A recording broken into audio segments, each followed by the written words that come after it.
Madeline, if you wanna admit them all. Absolutely.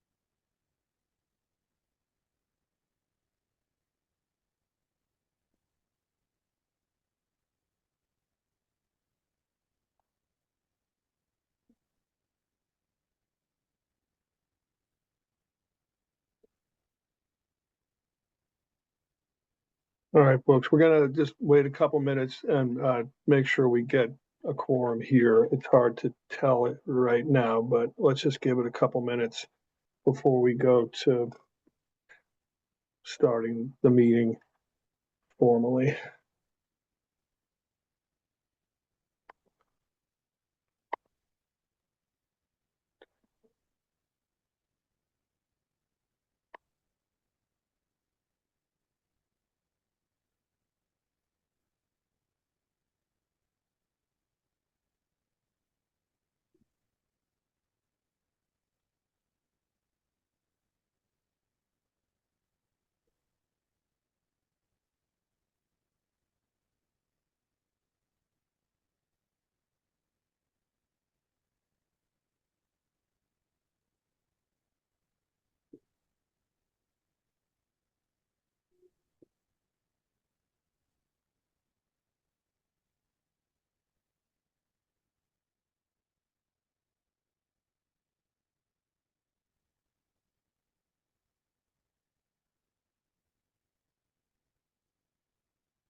I think we have a quorum now, John.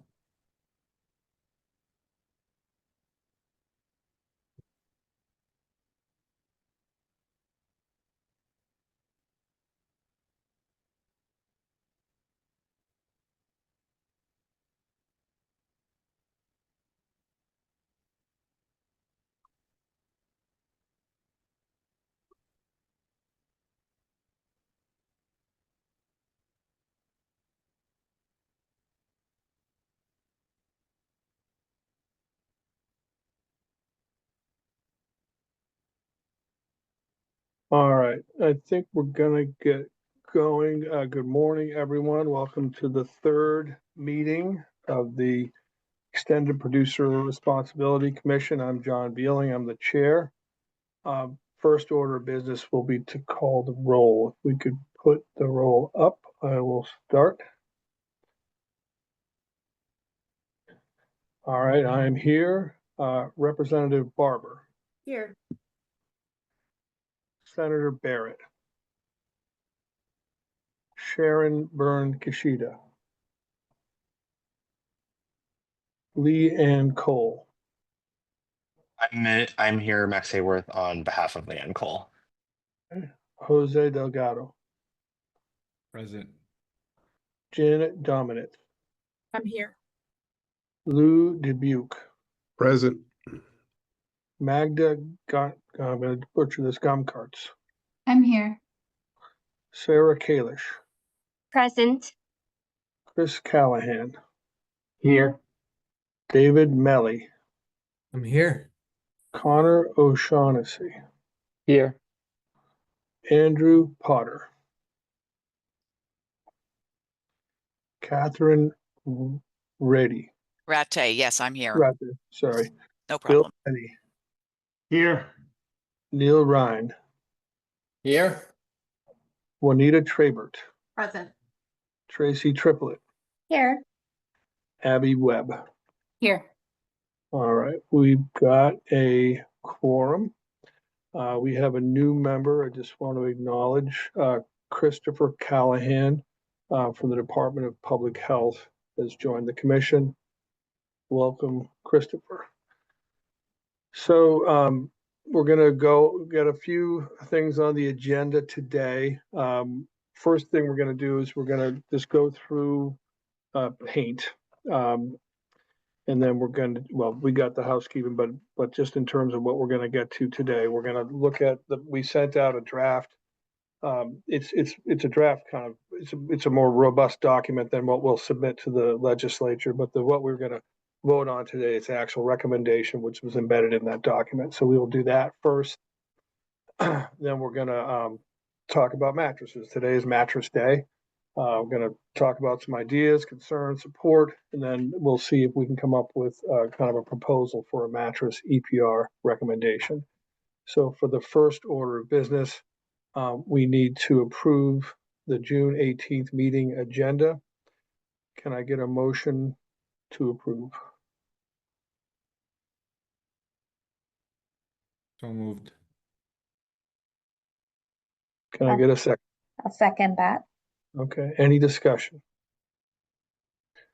Okay, all in favor of approving the June 18th meeting agenda, please say aye. Aye. Aye. Any Aye. opposed? Okay, the June 18th meeting agenda is approved. Next order of business is to approve the May 21st meeting minutes. Can I get a motion to approve those? So moved. Can I get a Second. second? Any discussion? Juanita? There was one seeming error. It was in the section talking about Phil Goddard's comments, stating that in a previous paint collection event, they filled a 3-foot trailer, but I believe that should be a 53-foot trailer. Okay. Any discussion about that? Anyone have any comments? All right, my recommendation is that we amend the minutes to make that correction. Any other discussion? I see Sarah Kalish has her hand up. Yes, I noticed on page 15 that the date July 1st is stated. And I believe in the conversation, July 31st was suggested to align with the legislative calendar. So I just wanted to note that. Yeah, we actually had talked about that. I think in the discussion, we had kind of mistakenly said July 1st, but we agreed that it should be July 31st. So I think the minutes are accurate, but as we'll get to the recommendation. In the recommendation, we are going to reflect July 31st. So I think we'll keep the minutes as is, but in our recommendation, I think that's to align with the end of the session. I think that we will make that. We don't need to change the minutes because our belief is that it's accurate. It was just we were wrong. So it'll be July 31st in the recommendation. Sharon Kishida. You're on mute. Also in the minutes, I did a suggested edit in the document, adding, it was said can, and I believe it should say cannot. You'll note that in the document. Okay, if you could indicate the page. I'll have to look it up and I'll put it in chat. Okay. All right. So, well,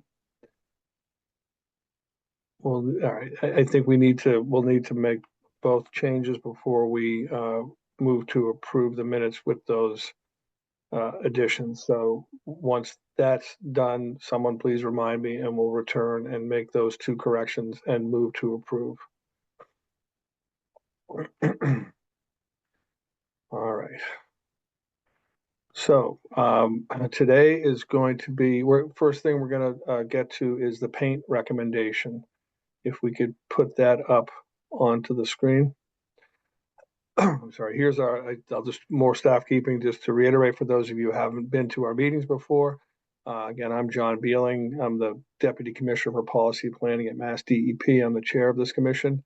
Our staff is, we have Greg Cooper, who's the Director of the Hazardous and Solid Waste Division here at the DEP, John Fisher, who's his Deputy Director, Courtney Rainey, who's Deputy Chief of Staff and the Director of Government Affairs for DEP.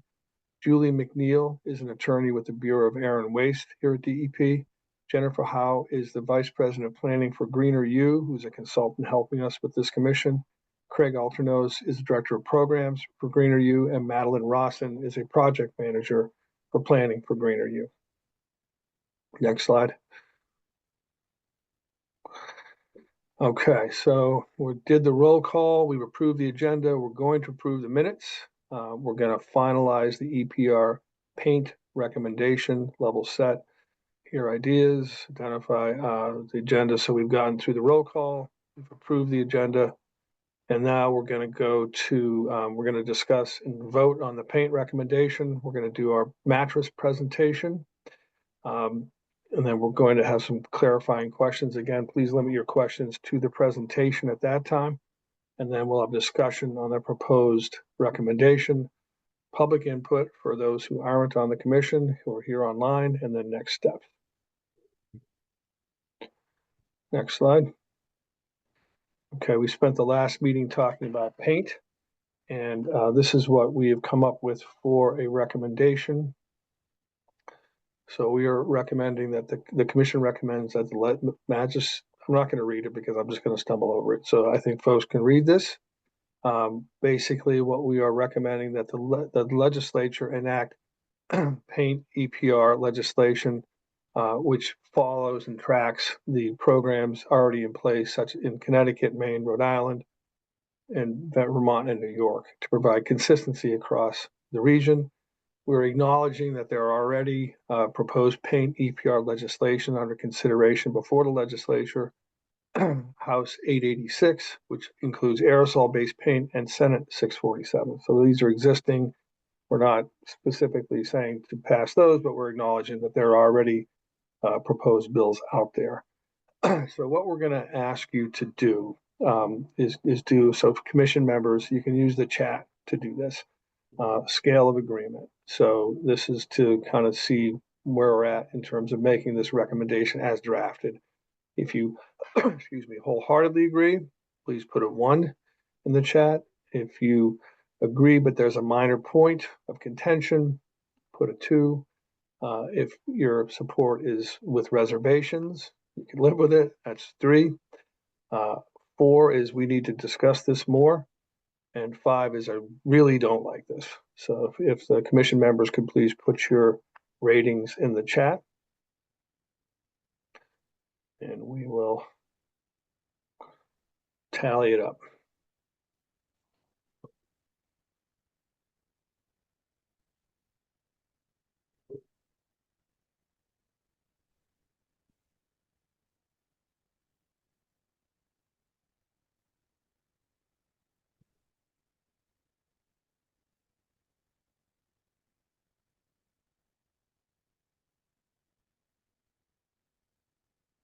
All right. Is that everyone who's present? Have everyone who's present voted? All right, we've got lots of 1s and 2s. We have 2 4s and 1 5. So why don't we deal with the 4s first, because that's saying, look, let's do some more discussing. So let's go to, I'll just go in order of who commented in the chat. We'll go to Tracy Triplett first. Hi everyone. I'm here representing the Attorney General's office. The one point that was raised with me through our legislative and policy group was a request that rather than stating only that we acknowledge the proposed legislation that's out there, make clear that we're not endorsing it. That's something that within my office was a request. I should also say that it turned out that a week was not enough time to send this proposal through all the channels that were needed in my office. So I'm not going to be able to vote today. I would abstain, not voting against or for, but abstain. So All right. Does anyone else, would anyone else like to comment on Tracy's point? Sorry, Tracy, could you clarify the AGO, you did want the bills endorsed, or you felt like acknowledging it was even too much? The latter. I think what I was requested to put in place, just because the reasoning is that our office does endorse different legislation and does not, and so wanted to make clear that this group itself, even though I'm going to have to abstain from voting today, the request was to have the language read acknowledges but does not endorse.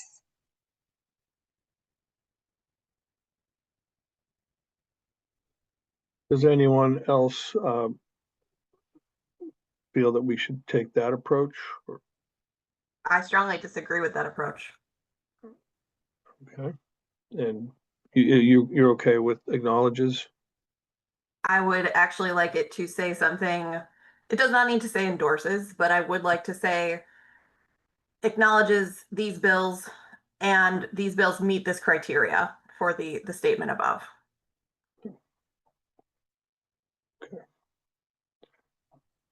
Sarah?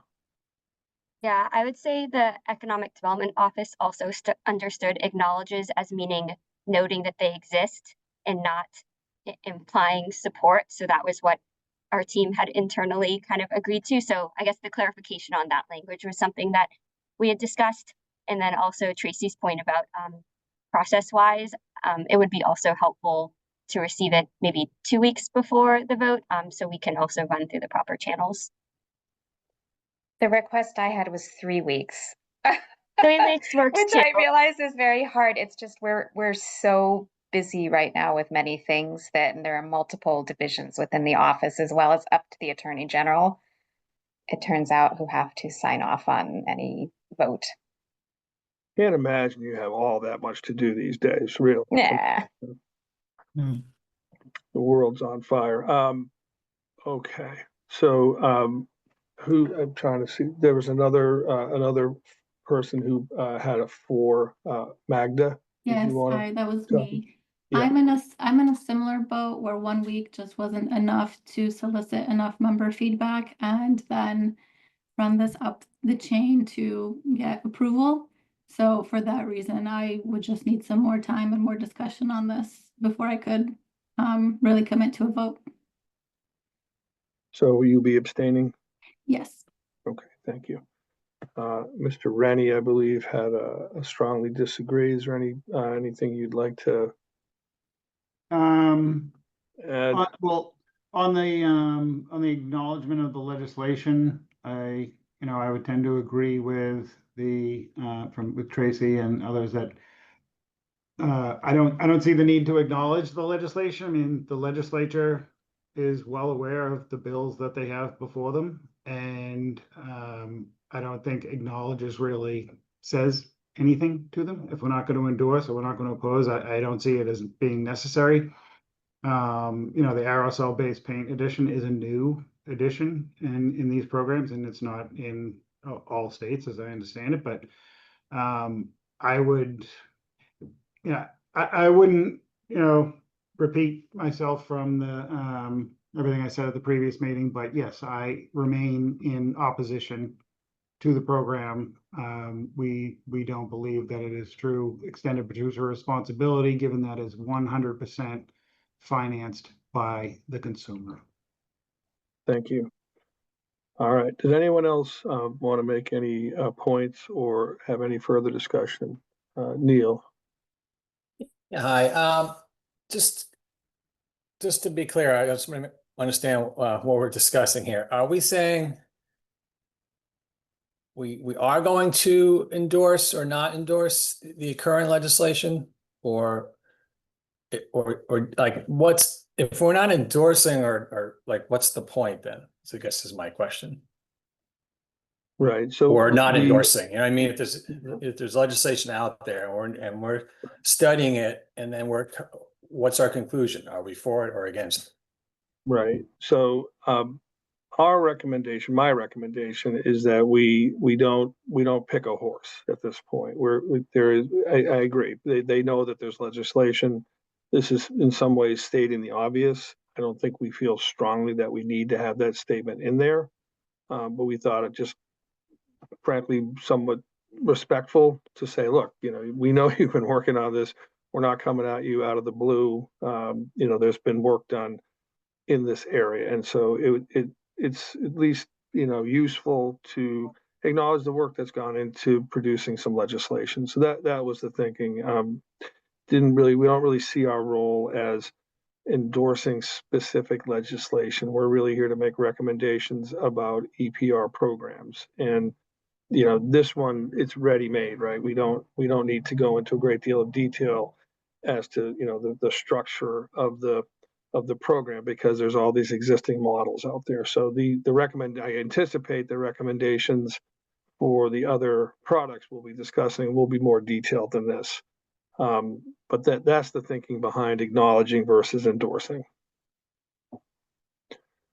Okay, thank you. Okay. Does anyone else have any comments? Okay. So I'm going to seek a motion to approve sending this recommendation to the legislature. Can I get a motion, please? So moved. Second. All in favor, say aye. Aye. Aye. Aye. Opposed? No.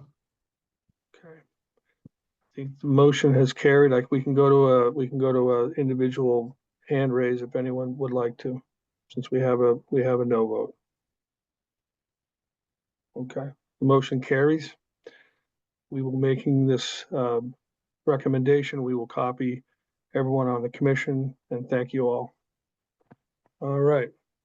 So I think it's time to move to product number 2, mattresses. Greg, you want to take it from here? Sure. Okay, everybody, I want to just, we'll start off with a presentation by an organization that's currently running programs in other states, EPR programs that were established in other states. I'm very happy and glad that they made time to come before the commission and provide an overview of what their program exists and what they're currently implementing. And I'll introduce Dan McGowan as the Northeast Program Manager for the Mattress Recycling Council. Dan, are you on? I am. I hope you can all hear me. We can, so we'll let you go ahead. We're going to run our slides, so just let us know when you want to advance them, and we'll move through your presentation. Wonderful. Thank you, Greg. And thank you, Chairman Beeling and all the commissioners. It's a pleasure to be here before you, let you know about the Mattress Recycling Council, the programs that we are running in a number of states, 2 of them being your neighbors of Connecticut and Rhode Island. Like Greg said, I'm the Northeast Program Manager.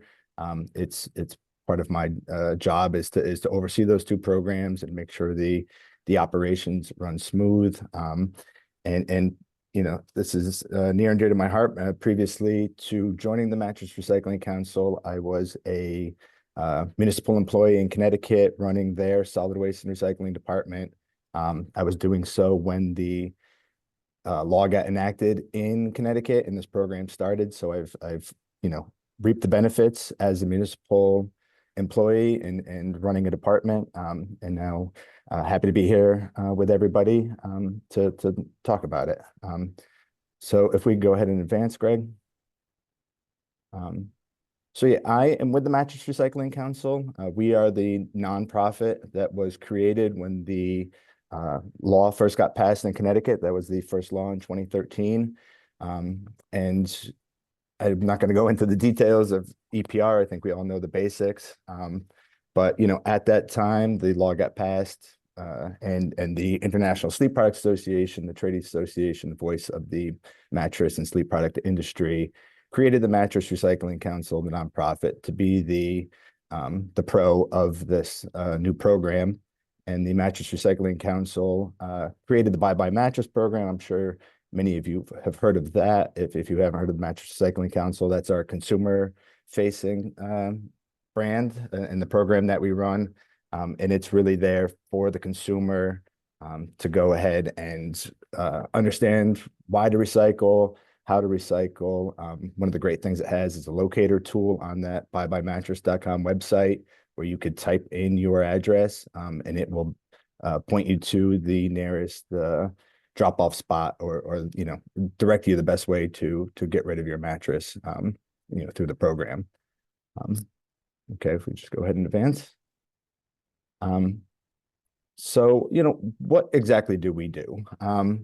Like I said, we are a 501c3 nonprofit. Our role is to administer the program that the law passes and that the program plan that we develop in coordination with the department, the MassDEP or whoever exactly is the state regulator. In this case, I would presume it would be MassDEP. But we administer the program to just make sure that it runs as smoothly, as efficiently, and as transparent as possible. We don't do any of the actual recycling or collection work ourselves. We go out to bid and use the existing infrastructure that's in place. So, one of the first things we do after the plan is written and approved is go out and have bidding process to determine who are going to be our recyclers, our transporters, our collection sites, and go from there to set up the program and determine costs. It's fantastic that there is such great infrastructure already in place in Massachusetts, so we can get up and running very quickly, utilizing that entire network that exists, and making the whole process very streamlined and pleasant. And as I kind of mentioned before with the buybymattress.com, we have that website as well as the mattressrecycling.org website, to really provide education, consistent messaging throughout the state, exactly of what could be done and how to recycle your mattress through the program at no cost at the end of life. If you could move forward. Yeah. So why? I think everybody in the room understands why we recycle. I think that there's we understand the benefits of recycling. That's why there's a landfill ban to say, there's a lot of valuable material in this product, mattresses and box springs that should be collected and recycled. There was a life cycle analysis that was done a number of years ago in California. And you can see on the slides some of the great environmental benefits to that. 75% of a mattress on average is recycled, and just the economic benefits on top of the environmental for running one of these EPR programs. This program ends up running at no cost to municipality. So the collection bin at your transfer station, the transportation of those mattresses, the ultimate recycling of those mattresses is all done at no cost and paid for through the program. And like I said, there's a lot of recycling infrastructure in Massachusetts already. We use some of that infrastructure for our Rhode Island program. And so, these are local jobs, transporters are local, recyclers are local. As we'll get into later, I mean, there's operations is a major cost of the program, and the less that you need to transport these things keeps the transportation costs low. And so we're really looking for redundancy and locality with the program. If you could move forward, please. So how? There's the first step is creating the legislation that allows us to set up our stewardship program, allows us to have the antitrust protection that we need to assess the fee and collect the fee and finance the program. And that financing, I mean, once that's established by law, we have annual sustainable financing that comes into the program. It's not based on grants. It's not based on mill rates and tax rolls. This all gets pulled out of that system and becomes a sustainable program that is financed annually. We're a nonprofit that goes under audits on an annual basis, and verifies that fee is not too high or too low, and exactly what it needs to be to cover the costs of running the program. And then you just have consistency with it. It's not a patchwork of different towns doing it different ways, some having drop off, some not.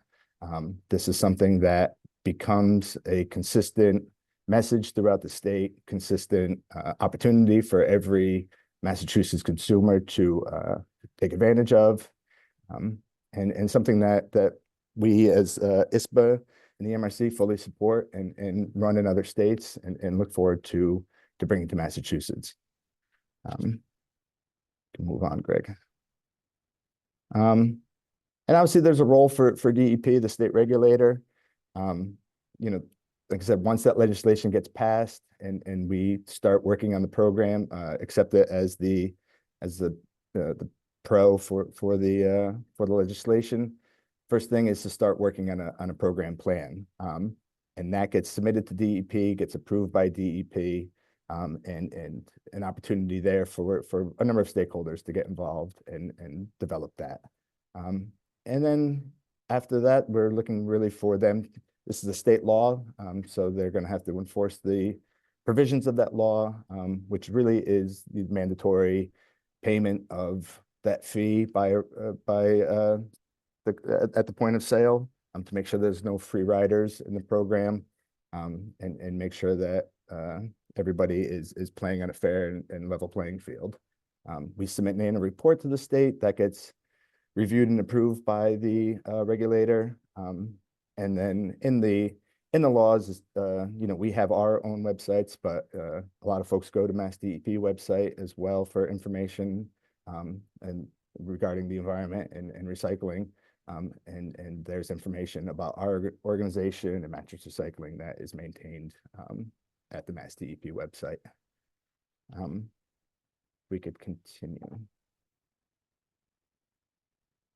So the funding, as I said, at the point of sale is a single externalized fee that is written on the receipt, and that at that point in time lets everybody know that where the exact amount of money you're spending on this program, what that a program exists. I think it's a wonderful opportunity for education, and letting people know at that time that there is this program, and there's information that we give to the retailers to share with consumers, so they could find more information about the program, how to access it, how to get to the locator and find their spot.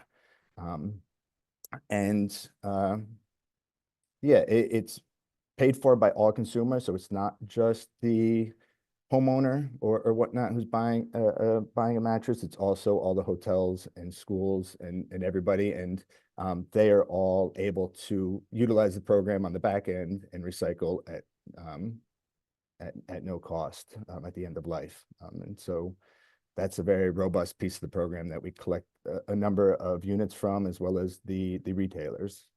Okay, if we can go ahead and move on. This just shows how lean of a program it is that we run.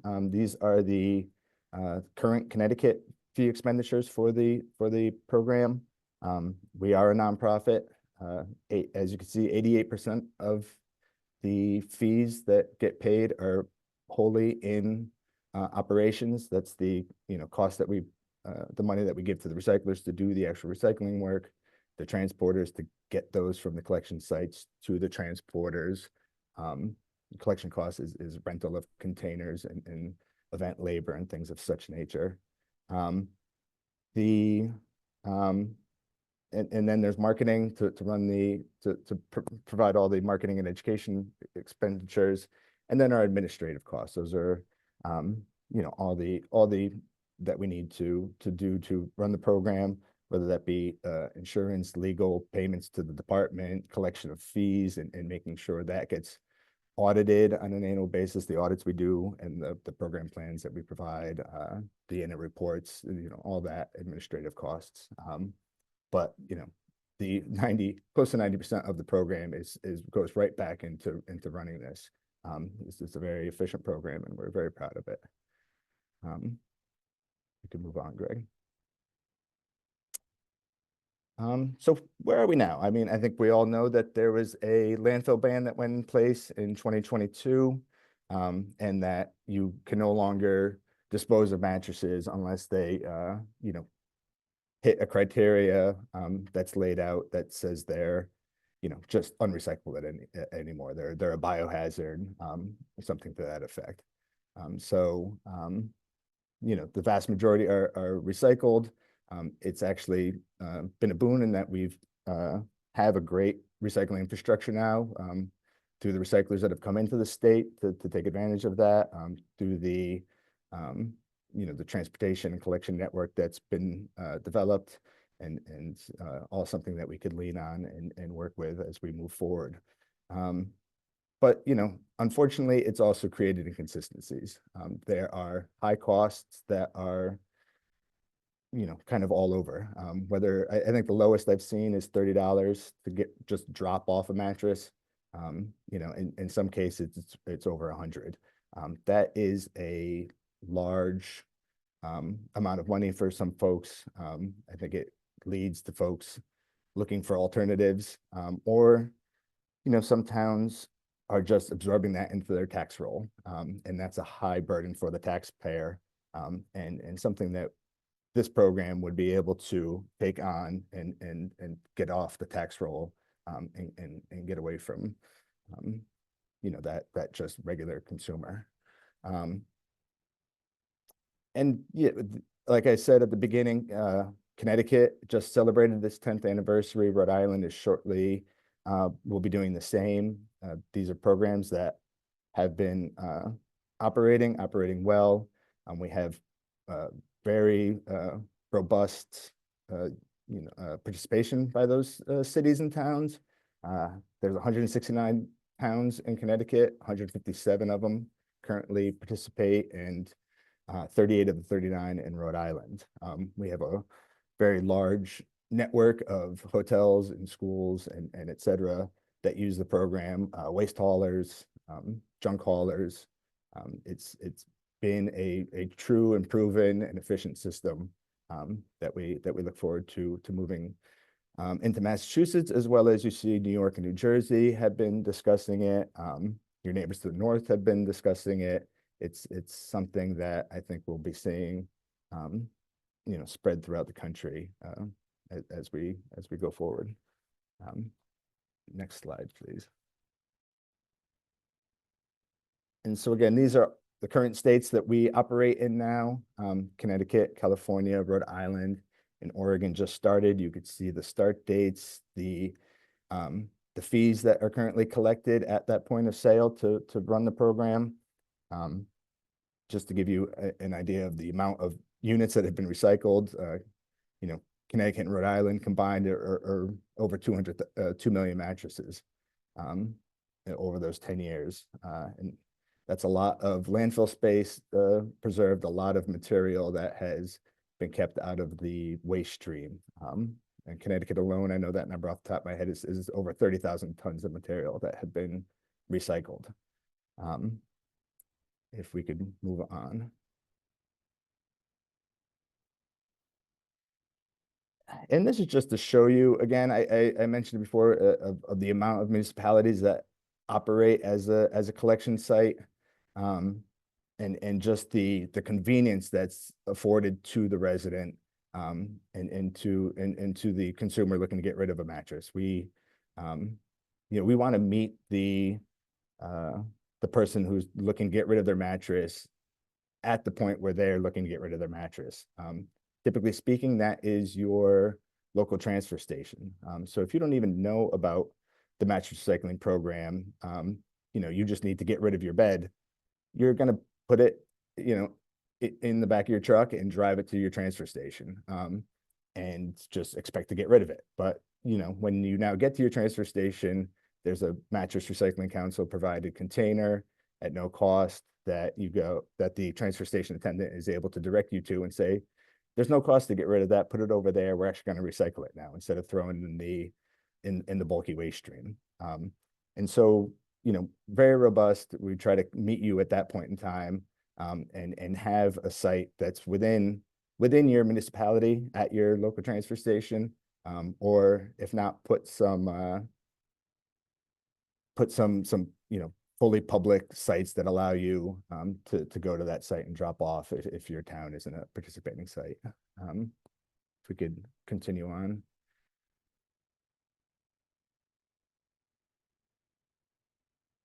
Greg? Nope, there we are. Yeah, and this just shows again how, there's solid waste facilities, there's all your transfer stations, private and public transfer stations that we work with to gather those mattresses when they come in, when your town picks them up, when your waste hauler picks them up, when you just bring them to the drop-off site yourself, and aggregate those and collect them. And so we are there to collect those, but we also work directly with the retailers.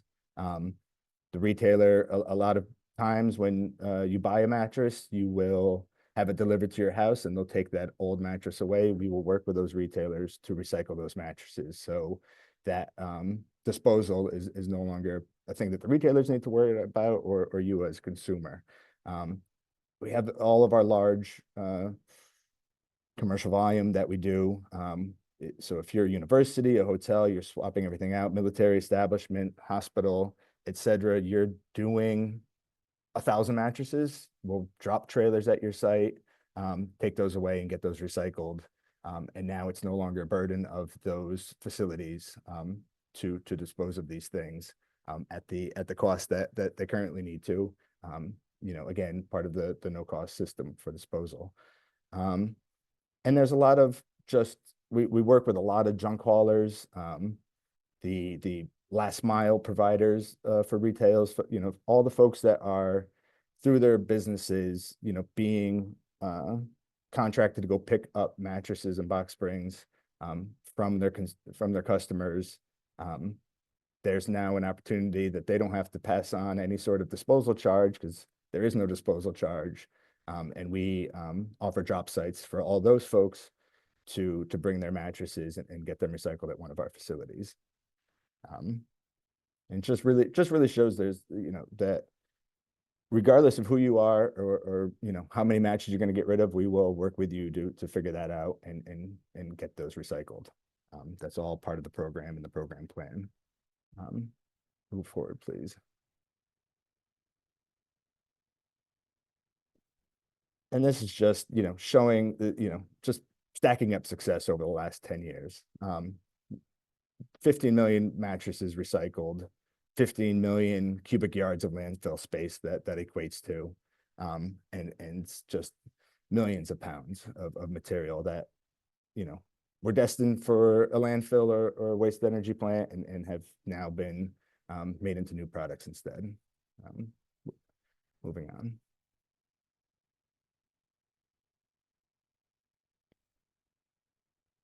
I think a lot of folks know this already, but we work with the existing recyclers. All the recyclers have a slightly different combination of manual and automated equipment to do their work. We contract with those folks to do that work on our behalf, pay them for that service. All with the goal of reaching the program plan, which is usually a minimum of 75% recycling rate. And work with them to achieve that recycling. A lot of that is just working on finding end markets and showing them technology and working just the sustainability to that effect. And one of the things we ask them is the data, what they collect, what they send out to the end market, and that's how we aggregate all of our data and present that to the state at the end of the year. And I think there were 400,000 mattresses recycled in Massachusetts last year. There's probably even more to be recycled. Quickly get that out of the waste stream and into the recycling. Moving forward, please.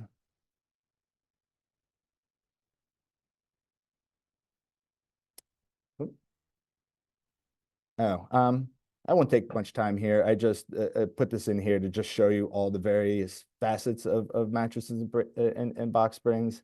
The material that we're recyclers are harvesting, whether that be the foam and the toppers, all the other textiles that are there, the metal obviously is extracted and of high value, and the wood as well. But like I said, there's 75% of that material has end market and is readily recyclable. And we're always looking to increase that rate. Moving forward. We didn't touch on it too much, but I just wanted to put this slide in here. A big part of what we do is consistent outreach throughout the state. And it's this whole education piece that's now financed, by the program, provided by the program. And it's not just patchwork of who or what is going on in an individual town. It's statewide information of what you could do, where to take it, and the benefits of it. And these are just some of the examples of some of that marketing and consumer outreach.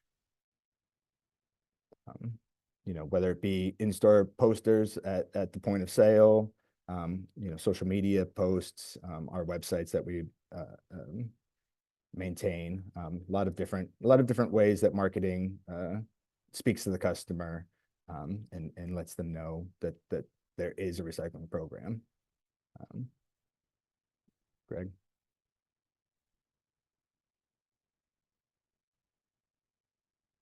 This is a plug for a sustainability conference that we have coming up in September. I think one of the great things about EPR in general and mattress EPR is just that it's an opportunity to engage industry and get them thinking about recycling, get them thinking about end of life. And very proud that ISPA is having these sustainability meetings, that a lot of the industry is really working towards end of life, overcoming some of the challenges that the recyclers currently have with different products, different construction models that make recycling and deconstruction difficult. And there's a lot of industry engagement and work in this sector to research new uses and construction methods and materials that really make push us closer to that zero waste that I think in circularity that we're all going for. So please go to ISPA Sustainability and come down to Atlanta. Next, Greg. This is just a brief capsule of what we've just talked about. It's a program that is working. It's transparent, it's efficient. There's a lot of expertise in the 10 years that we've been running it that we've been able to realize. And it's a fantastic program that I hope the commission recommends moving forward, and we really look forward to coming into Massachusetts. I'll just leave it there. But thank you. Go ahead, Greg. Oh, that was it. So here's my contact information for anybody who wants to reach out to me after the meeting. And I think now we'll switch over to questions. I noticed a few pop through that I didn't really have an opportunity to read, so hopefully someone can ask them. Thank you. Thank you, Dan. And we've got just a little bit of couple slides from DEP on our status of the program here. I want to thank you for the presentation. Hopefully, commission members had an opportunity to look at the information package that we sent out on mattresses. That gave a little background on the program that exists that Dan just covered, but also some of the statistics on what's happening in Massachusetts. But I'm going to turn it over to John Fisher to just cover a couple slides of the kind of status in Massachusetts and what we've done since we started doing mattresses in 2016. John? Great, thank you, Greg, and thank you, Dan, for that information. I would, just reiterate what Greg just mentioned. There was a background document prepared for this meeting by the Product Stewardship Institute that has some additional information beyond what I'm going to cover in my 2 slides here. So it has some information on management costs and fees and additional background on mattress management in Massachusetts. I'm just going to highlight a few points here. So at MassDEP, we've been working to build our mattress recycling infrastructure since 2016. Dan mentioned in his comments some of the existing infrastructure already in place in Massachusetts. We've done that through a couple channels. One is municipal grants.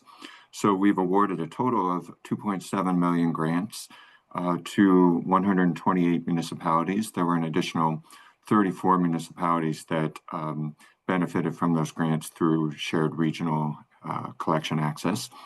About 600,000 of those grants went towards paying for mattress collection containers at municipal sites. And then a little over 2 million went earlier in the program to actually pay for direct mattress collection and recycling costs. We do have a state mattress recycling contract in place right now with 4 vendors on the contract. At the same time, we've also been awarding grants to mattress recycling businesses, and those are in 2 categories. One is companies that are actually processing and recycling mattresses. We've given out a total of 8 grants, totaling about $1.35 million to those organizations. And then we've also awarded some grants to expand mattress collection. So we've awarded 6 grants for a little under $400,000 to pay for equipment to expand mattress collection in Massachusetts. Next slide, please. So waste disposal ban in Massachusetts was implemented effective November of 2022, along with many other materials that are banned from disposal in Massachusetts. We have presently 9 known mattress recyclers in the state that are actively processing and recycling mattresses and that are permitted with MassDEP. We do occasionally hear about other organizations taking mattresses, and we look to follow up with them, 1, to make sure that they have the proper permits from us, and 2, to make sure that we're getting their data. The information here shows information on the number of mattresses recycled or reused in Massachusetts based on the companies that we know of that are actively accepting and recycling Massachusetts mattresses. So in the year when the ban began, which again, it was in November of 2022, we accounted for about 170,000 mattresses that were recycled or reused in Massachusetts.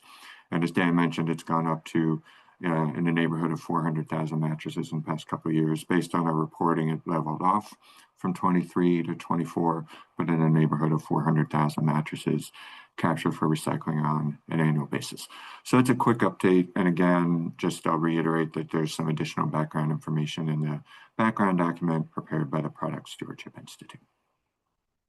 Thanks, John. And now I'm going to turn it back over to John Beeling and Jen to kind of hear what the commissioners have to say, or discussion questions that they might have about the presentations or any of the documentation that we sent out. Yeah, so this portion of the proceeding, we're going to have clarifying questions. So I just want to remind folks, there's going to be plenty of opportunity for discussion. This is really just to make sure if you have any questions for Dan about, what he's presented to us, or for John, now's the time for that. Dan, there is some reference here for some costs imposed in Sudbury. It looks like it may have been resolved within the chat, but I don't know if you have any comments about some specific fees being charged in Sudbury. If not, we can go to Juanita with her question.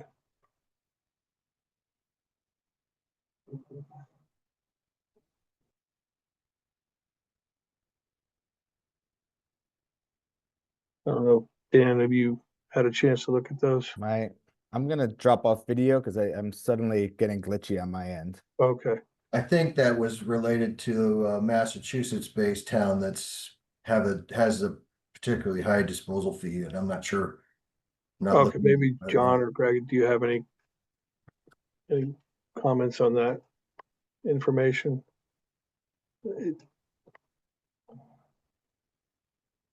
I would just say one of the things I think we're seeing is, with the ban, it's just saying you can't throw them in the trash. So towns that have set up programs and there's just a wide variability in the service that's provided, whether it's curbside for free or pickup for a cost or drop off for a cost, and the pricing of that varies dramatically across the region too, across the state. John? Yeah, I think regardless of what the actual fee in Sudbury is, I think maybe that's the take home point, is that these fees are variable from one community to another. Okay, Juanita? I have a question for Dan about the methods of collection.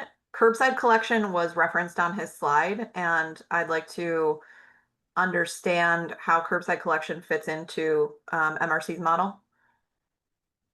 Yeah, thank you. I mean, the model is to recycle any mattress or box spring that fits the program description. Really being in recyclable condition and coming from Massachusetts are the two main pillars there. And so we certainly work with any community that is doing curbside collection and collecting those mattresses and keeping them segregated.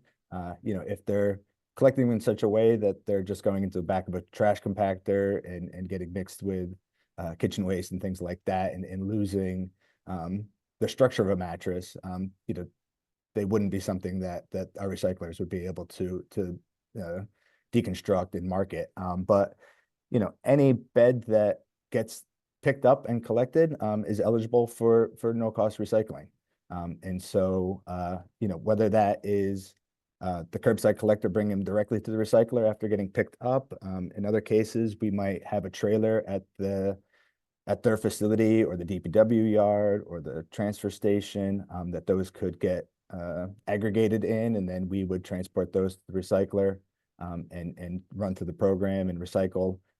Really any bed that gets collected from a Massachusetts consumer is eligible for the program. Okay, so just to be crystal clear on that, a curbside collection service within this program is not covered by the fee paid.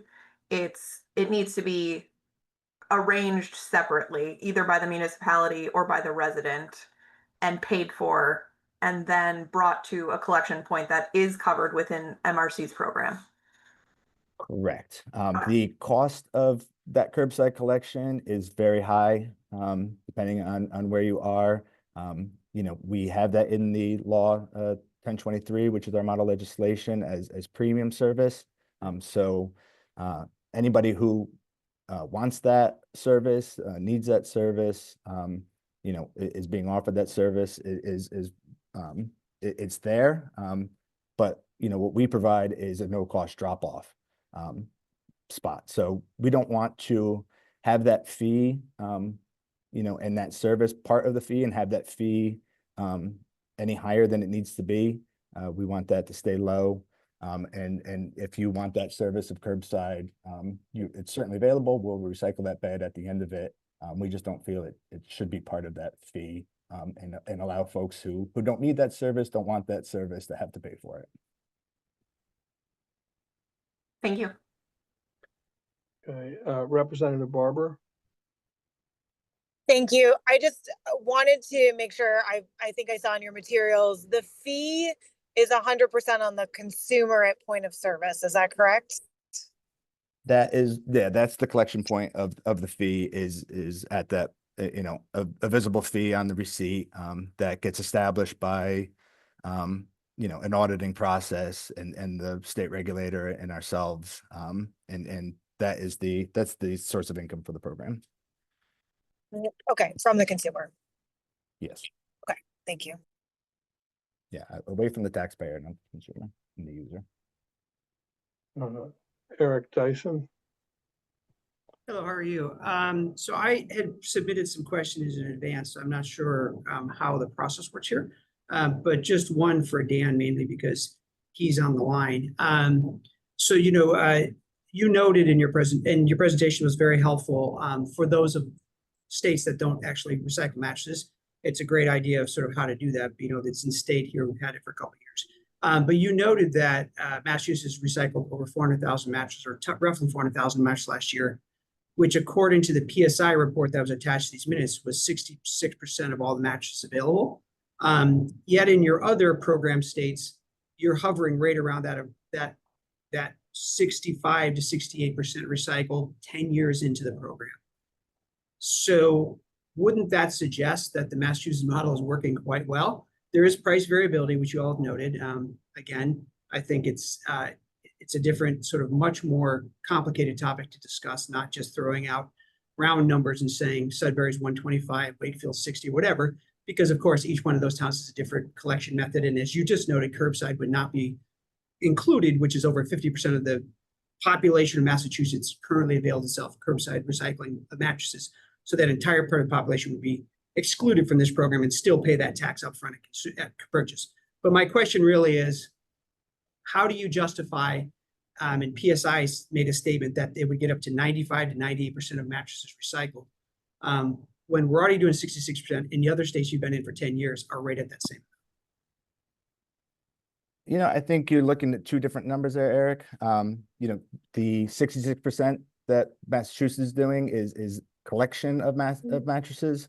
You know, we don't know exactly how many are thrown away in Connecticut or Rhode Island, but 97% of the population is within a collection point. We think that we're somewhere above 95% of all mattresses that are discarded go through our system.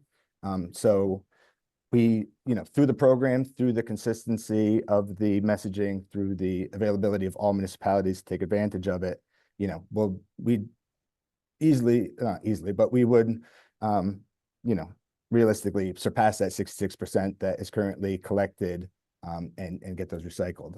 We operate around 75% of the actual mattresses being collected get made back into new materials.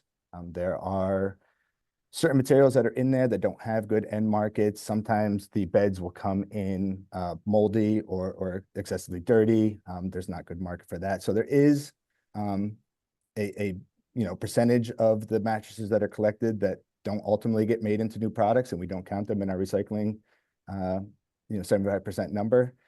But that that do, you know, are being collected and recycled. You know, I you know, commend what Massachusetts has done, the work that you and your brethren recyclers are doing in the state. But we are missing a third of the mattresses that are being disposed of. And we're not seeing the economies of scale, the consistent messaging that is available once the program and the operation gets going, that we have those cost efficiencies, that economies of scale, and you could get, instead of the $125 that was mentioned for Sudbury, you know, the $16 to $22 that our current states are operating at, and have that consistent throughout the state, and what people pay when they buy a mattress, not when they dispose of it. There's no cost at that point in time, and they don't have the incentive to just throw this stuff on the side of the road and make it the town and DPW's issues. Just to clarify two things you said. I Sorry. want to make sure, Eric, thanks. I want to make sure we get to the commission members. I'm not sure if there are any on there, Jen, that before we move to the public comments. Okay, sorry. We are scheduled to take a break next, and then there's going to be discussion from the commission. But it does look like we have questions from maybe Sharon and Bill, and I don't know if I saw Abby raise your hand. Right. Do we want to go through those and then take our break? Yes, that'd be great. Bill? Thanks. Question on the collection of the fee. You know, if it's at the point of sale, obviously easy to understand in a brick and mortar setting. But you said that you're in the other states where you have the program in operation, you collect from online sales as well. And I'm just, how do you capture all of those online sales, given that, consumers can kind of buy anything from anywhere, and how is that tracked? Or how do you get that data? Um, You're right. Online sales are part of the program. Anybody selling to a Massachusetts consumer, I mean, that is the state law. That's the law that gets written. If you were to be a retailer selling to a Massachusetts consumer, you have to collect and remit the fee. And so that's one of the positives of the fee being right there on the receipt, is that it's transparent. It's very easy for anybody to get on there and understand whether or not that fee is being collected. And part of the administrative of costs that we have is going after those not going after, that's the wrong way to put it, but just doing our due diligence to make sure that that fee is being put onto a sale, that it's being remitted to us, and there's a whole group that does that work, and make sure that there isn't an opportunity for foreign imports, for a disadvantage to any sort of Massachusetts-based or US-based retailer and manufacturer. Definitely something we are very cautious and adamant about, is making sure that there aren't free riders into this program, because that's not fair to the people and manufacturers and retailers we represent, and it's not fair to the Massachusetts consumer. Okay. Yeah, look, we're always a little cautious on any, sort of Massachusetts only fee or mandate, because of the online sales issue. And I think that, there's endless options out there. So I'm just curious as to, how successful, you've been in other states and tracking that down, but understand you probably can't get 100%, but you probably do pretty well. We certainly are aiming for 100%. I mean, we're, ISPA is the voice of the mattress industry and sleep products. I mean, that's the one who oversees this entire program. We want the interest of retailers, mass retailers, is paramount to us. We want to see that fee as low as possible and make sure it's fairly distributed amongst all the people selling to Massachusetts consumers. And then we look to our regulator to help us enforce that. Thank you. All right. Any more clarifying questions from commission members? If not, we're going to take a quick break and come back and have a discussion. So let's just, what time is it? It's 11:08. Let's say 11. What John, time? Yep. John, there's actually a question from Jose in the Oh, chat. okay. So all right, you're right. It's in the chat. Dan, can you see that? I cannot, if someone wouldn't mind It reading it to says, me. has the fee changed or increased over the time you've been operating in your other states? Yes. In the 10 years of Connecticut and the other states, it has increased. Operations is the vast majority of the cost, as I showed on the previous screen. And the cost to transport these mattresses, to pay the labor, to do the recycling work, minimum wage increases, the cost of fuel increases. There are costs that we are not, they're costs that affect us and the program. And so, the fee, as the cost of living increases, our fee also increases with every attempt, as I said, to keep that fee as low as possible. So, that people don't see this as a burden to a purchase. We're just, we're not immune to those inflationary pressures that exist. Okay, so we're at the point, we're going to take a quick break.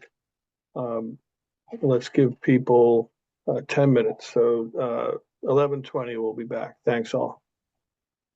Thank you.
I'm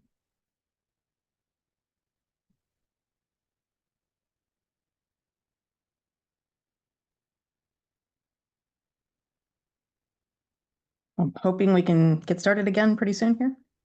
Yeah, do we have a quorum back?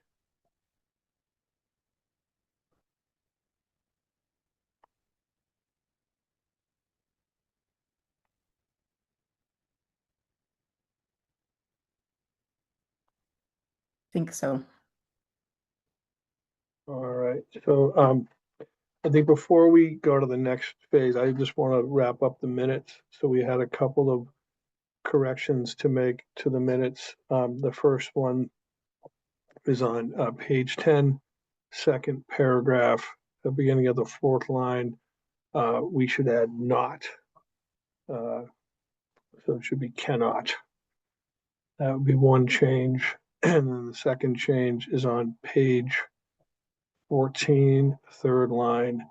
Rather than 3-foot trailer, it should be 53-foot trailer. So with those two corrections, can I get a motion to approve the minutes from the May 21st meeting? So moved. Second. Any discussion? All in favor, say aye. Aye. Aye. Aye. Any opposed? Okay, the May 21st minutes are approved. Okay, so I believe we've finished the discussion. Let me just make sure, is there any commission members who have any clarifying questions that haven't been answered? Okay, so we've come to the facilitated discussion, and we've got some some questions for you. And the first one is, do you think that the proposed mattress recycling council program would work in Massachusetts? And open that up for discussion. Anyone have any thoughts, comments?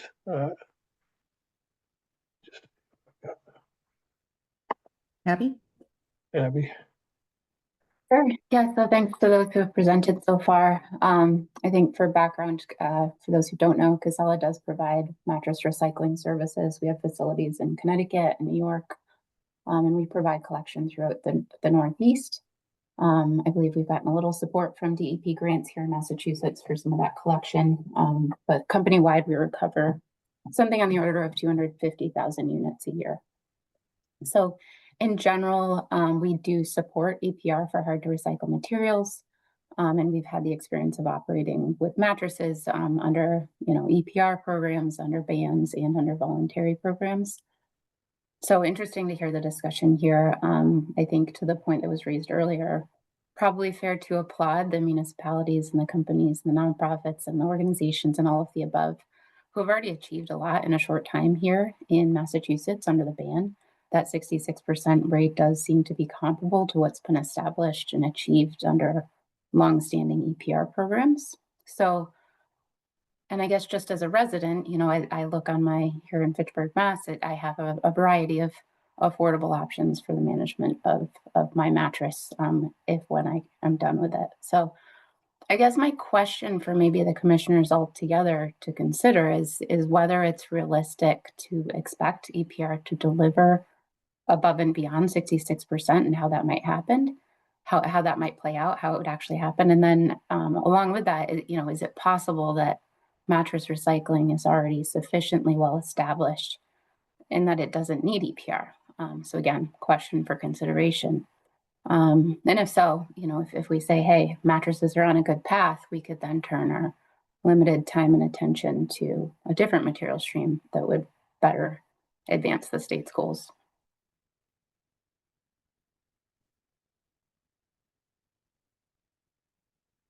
Thank you. Does anyone on the commission or any of staff have any thoughts on that comment? John, I'll jump in. I was just gonna, it's kind of similar to the point I was gonna make. I'm kind of looking for a little bit more information on the current program through DEP, given that 66% does seem pretty successful. And what, it kind of begs the question is, do we need to make a change, or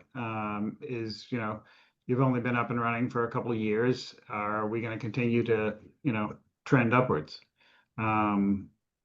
So yeah, just kind of following up on Abby's point. So Dan, are you still available? I thought you had a response on the percentage previously. I just wanted to make sure you had an opportunity to respond. Yeah, thank you, John. Yeah. Like I said, we don't exactly have disposal information. It's not something that the state regulators collect. But we have 98% of the state within 15 miles of a collection point. So we believe we're collecting near 100% of all mattresses and running those through our program. And most of the towns are registered with the program because it's no cost to them. It's something that gets eliminated from their tax roll. It's something that they don't have to pay for anymore. And it's just a major cost savings to Connecticut or Massachusetts municipalities and taxpayers. It's not something that gets financed through that system anymore. And is one set fee for everybody throughout the state. Thank you. Juanita? So I do think that a program such as the Mattress Recycling Council's program would work in Massachusetts. The points that Abby and Bill have brought up, I completely understand, but they are not operators within this system. So I work for a municipality. I work for the city of Newton, and municipalities have had to comply with this unfunded mandate from the state since 2022. And residents are paying that, or taxpayers are paying for the recycling of these mattresses. And it's pretty expensive in this kind of patchwork quilt, inefficient system that we have going right now. I think residents that are paying for disposal of a mattress or proper management, recycling of a mattress, would welcome a point of sale fee somewhere in the range that was listed, because it's going to be much less than what they're paying right now for proper handling of a mattress. And the amount of administrative burden and work that is put on municipalities to handle the residential sector of mattresses, there's no way to really measure it, but it's not distributed equally either. In well-resourced communities, the administration, my staff has been able to handle it. It's been kind of a thorn in our side, but we've done it. I know that the cities of Boston, Lawrence, New Bedford have all faced major problems with getting mattresses collected in an orderly fashion. And in Boston, they're not able to charge a fee because there's so many different multi-family housing units that you would never know who is setting out a mattress. And so taxpayers are taking on that entire burden of the mattress recycling costs for the city of Boston.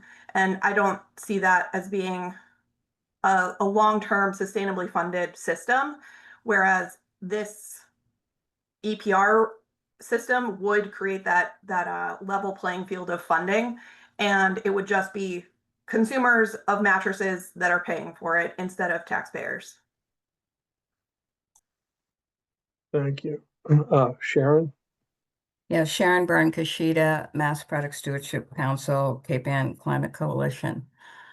Massachusetts does not have a history of passing product stewardship or EPR legislation, but MassDEP does have a strong and long-standing track record in passing waste bans on products that would be better taken out of the trash and recycled, such as mattresses are. And thanks to the ban of 11/1/2022, we have a robust statewide collection contract. I had counted 8, John said 9. That's really pretty great. If this bill were to pass, and I'm focusing on one bill, there would be a uniform fee. And like Juanita was just saying, I spoke to 3 of my former cities, Chelsea, Lynn, and Revere. Each of them have a different price, and the city of Chelsea, like the city of Boston, they pick up mattresses curbside twice a week for free because they feel they have to. They pick up something on the order of 4,000 mattresses a year, costing them $250,000. I understand that the legislation will not cover curbside collection, but it will minimize the cost.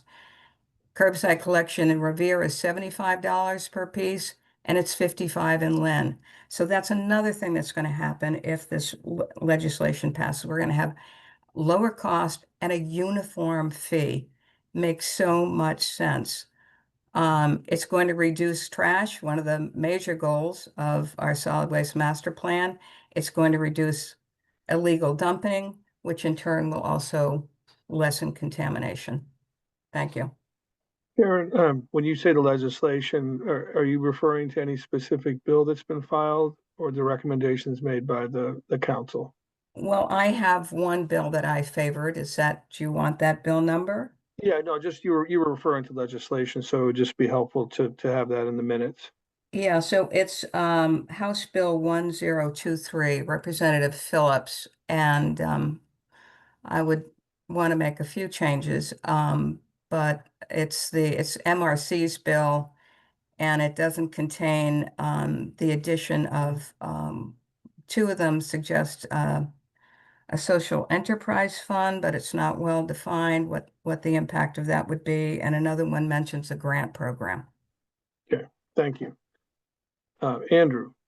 Yeah, hi. Well, this might be a naive point, but I'll make it nonetheless. I haven't in the discussion that I've heard, and you can point me to other information, but I haven't really heard anything about producer responsibility in the discussion of mattresses today. I mean, I heard consumer responsibility, and then maybe a producer responsibility to charge the consumer that fee. But where does producer responsibility come in terms of any thinking around end of life cycle mattress disposal? Dan, did you have a response, or Juanita, is that what are you responding to that? That is what I was going to respond to. Okay. So yes, the fee is paid by the consumer. Even if the fee wasn't at the point of sale, it would be included into the price of the product. That is how these systems work. Whoever's buying the product or the material needs to fund the system. So this is a transparent fee at the point of sale. The producer responsibility piece comes into play that a law would presumably require a product stewardship organization by the manufacturers to be created. MRC, the Mattress Recycling Council, already exists and serves that function in states that already have this program. And so they work on behalf of producers to coordinate and organize the system. So that is the producer responsibility component of this approach. Thank you. Can I David? just ask Juanita a follow-up question on that? Sure, I can't tell who's speaking. I'm sorry, it's Janet Dominitz. Oh, sure, yeah. Juanita, when you say the system, you're talking about both collection and recycling of the materials. Like you said, the system, and I just wanted to clarify. Thank I you. would say both collection for drop-off specifically within this program that has been defined, and recycling of mattresses. David? Yeah, I mean, I broadly kind of want to echo the support for this concept. I think the thing that is most resonant to me is the idea of standardizing creating economies of scale and creating standardization across different systems. The fact that we've had for 2.5 years now, there's been a disposal ban, and it really has just shifted the burden onto sort of a patchwork of local programs, I think speaks to the need to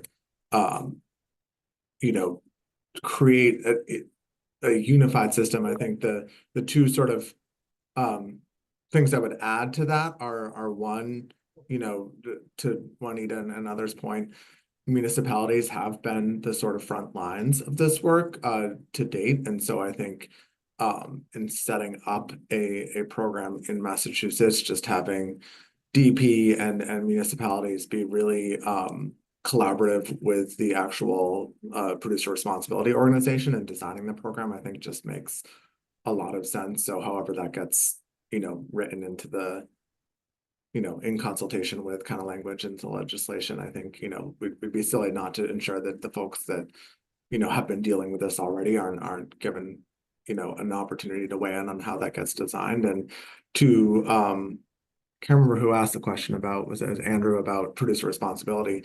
To my mind, that's, getting the first step right is getting a standardized statewide system up and running. Once you have that infrastructure in place, that makes it way easier to sort of think more normatively about where we want to go with this program, ensuring that the materials are more sustainable, or that there's a higher, recovery percentage of the materials that actually get reused and recycled, like versus having to, we could have all these great ideas that then have to be parceled out and filtered and adapted into each individual program. Like as we do, as this industry evolves, as our knowledge of best practices evolve, having one program that everybody is participating in when we do want to, implement sort of the producer responsibility, sustainability goals, waste reduction goals into the program, it's easier to do that with one program that everybody uses than a whole patchwork of individual programs that would have to be individually updated to reflect best practices. Thank you. Janet? Yeah, I agree with much of what David just said. That was on my mind. There's something about the most compelling thing to me is the standardization, where I feel like I'm confused both about like the actual policy pieces and that bleeds over into how I would make the case to the public, to decision makers. I feel like depending upon where different people are coming from, we're naming things differently. So for example, from the municipality standpoint, it's called an unfunded mandate. From DEP standpoint, we've made grants to facilitate programs. There's the point of sale fee that's in this. It's like, what, where is the money coming from with like, just an objective analysis, and what does it cost to administer? I feel like I'm confused about that right now. Like Somerville will pick up your mattress and charge you nothing at curbside. There were some towns listed as charging, different amounts. The DEP is granting towns to facilitate the program. This would have a consumer point of sale of something like $15, $20. It looks like a purchase. I still need clarification on what it costs now, who's paying what, and how that would differ in this newer paradigm. I think we can save that for maybe a separate conversation about how we make the case for, but in this conversation, I can't follow all those pieces. So that's just a point Juanita, that I think Juanita is most familiar with what you're asking at this point. Yes, I'd love to address that, and I think I can do it rather succinctly. So in the example of Somerville charging nothing, that means that taxpayers are paying for the recycling system as a whole. It's just coming from the general fund. So there's not a fee being paid by the user of the system. It's everyone in Somerville paying for mattress recycling as a whole for anyone who uses it. In a town that has a fee, it is the end user paying that fee to properly manage the mattress. So I'll use Newton as an example. We have a drop-off program that residents pay $35 per piece, so that's per mattress, per box spring, to drop off at our recycling center. They can also opt for curbside collection for $60 per piece. And so that is the municipality choosing not to subsidize the cost. Instead, we are covering the recycling costs that the city has made with a mattress recycler, and then passing that cost on to the individual that needs that service. I hope that that helps. So that's the current system. Like if there's not a fee, it's being broadly put onto the taxpayers coming out of the general fund. If there is a fee, it's either paying for the full cost or a subsidized cost for the end user of the need for mattress recycling. That's the current system. If an EPR system were to be put in place, it would be much more streamlined. There would be a point of sale fee when new mattresses are purchased, and then there would be no fee when mattresses are collected at a drop-off point. And if different entities, such as a municipality, wanted to provide curbside collection service for a resident, they would contract with some hauling company that would provide that service, collecting from curbside to a drop-off point that is covered in the EPR program. And there would be a fee for that. It's not covered in the EPR program as it is modeled in other states right now. Two quick things to that. One is when you say user versus taxpayer, I mean, eventually everyone is going to have to get rid of a mattress, right? Like so even that kind of clouds it for me because it's not like I hope nobody keeps a mattress forever.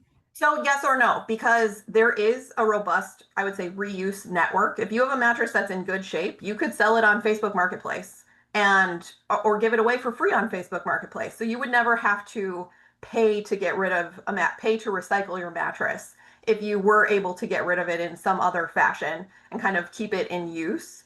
And there's, I don't know, lots of folks that I would say it doesn't happen that they need to get rid of a mattress.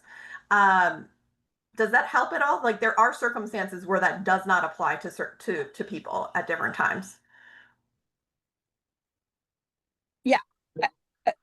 Let me defer because I see other hands up, but I can talk to you offline. I mean, I know you have a lot of expertise in this. Thank you. Councilman Delgado. Thank you, John.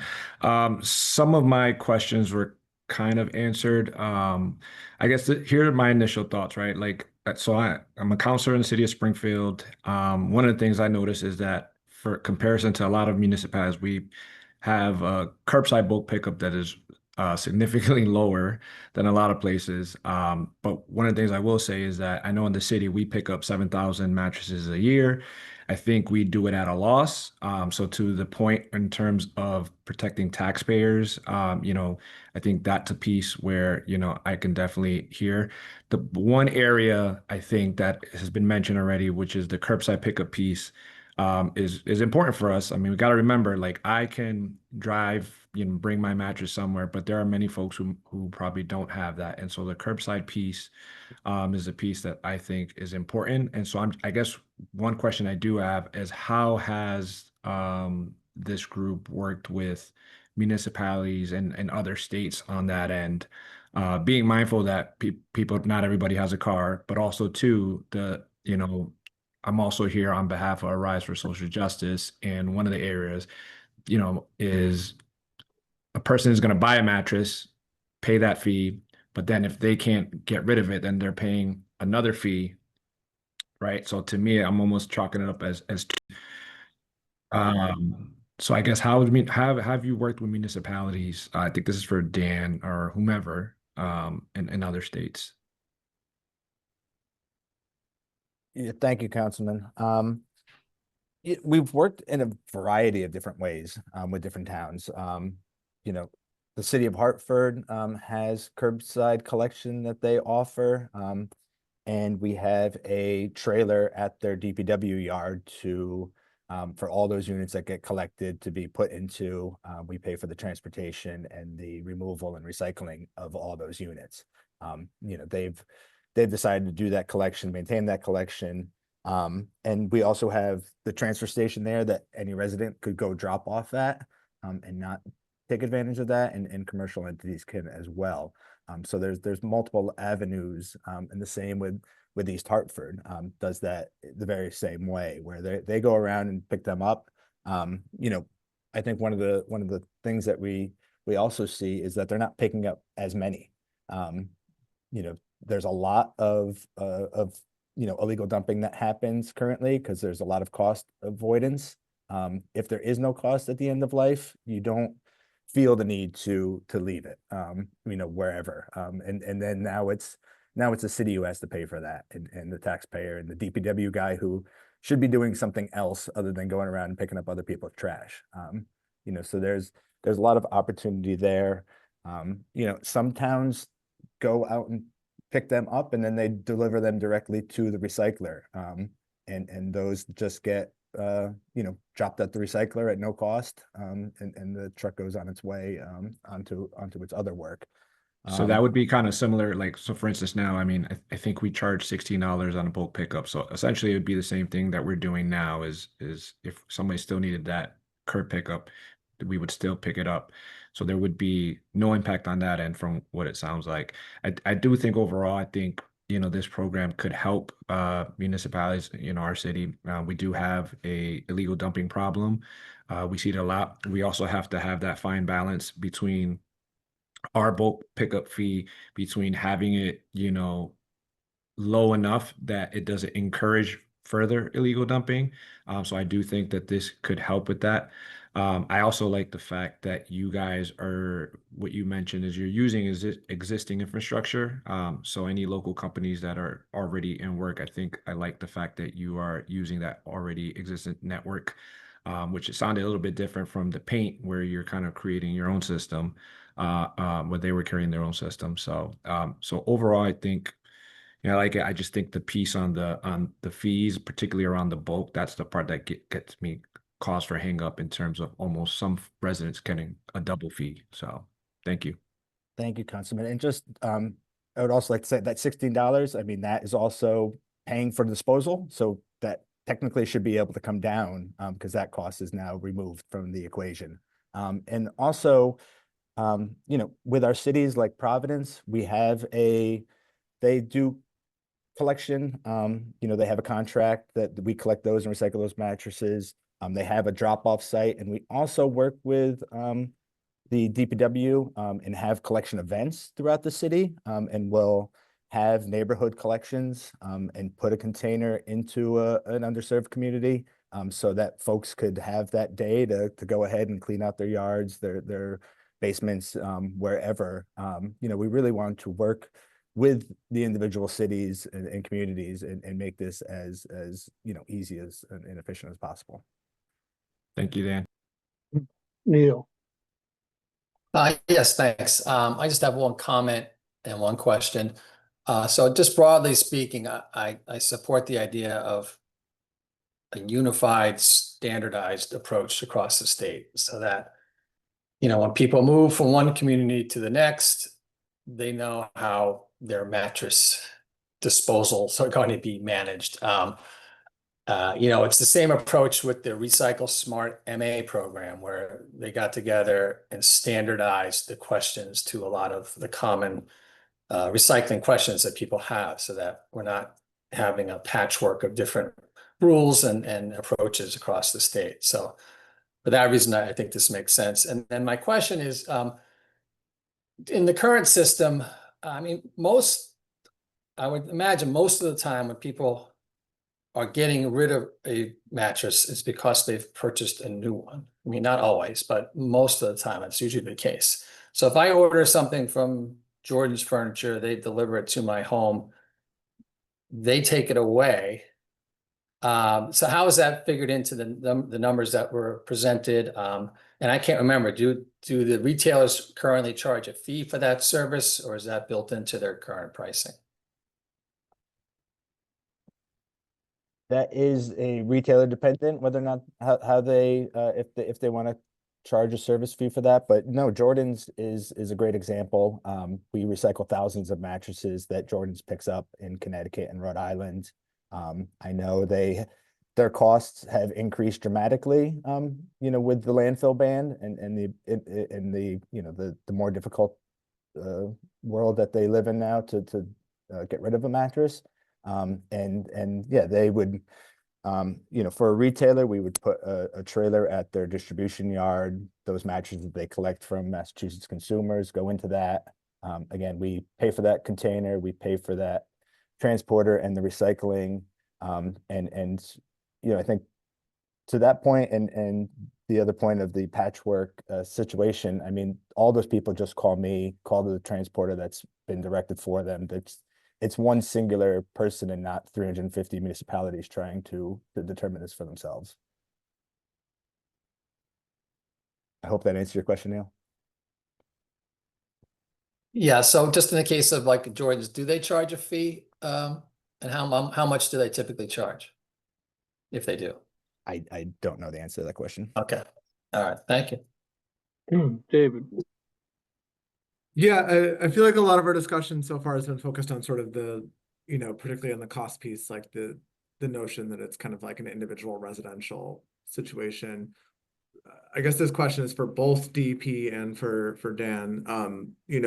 For high volume users, hotels, universities, etc. How do they operate currently in terms of mattress disposal recycling? And how would that look different under MRC model? I think probably each one operates a little bit differently, but I mean, they currently have 1,000 beds they need to get rid of, and now they need to figure out who is going to take those, what that cost is going to be, who will provide that service to them, and they have to go around and shop prices just like municipalities need to do at this point in time, with the mattress recycling council system. There is our large volume program. They know to contact their program coordinator for Connecticut and Rhode Island. That's me.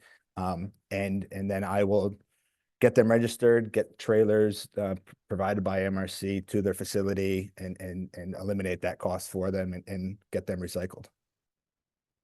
John, did you want to chime in here?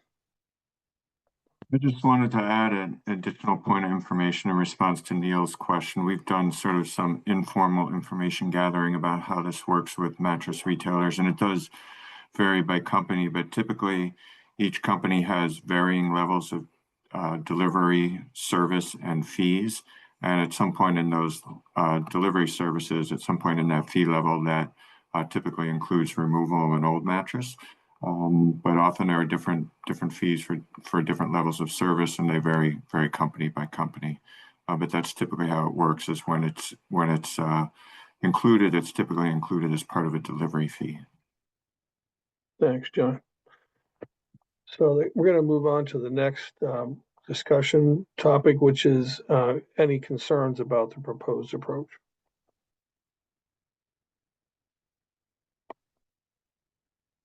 Yeah.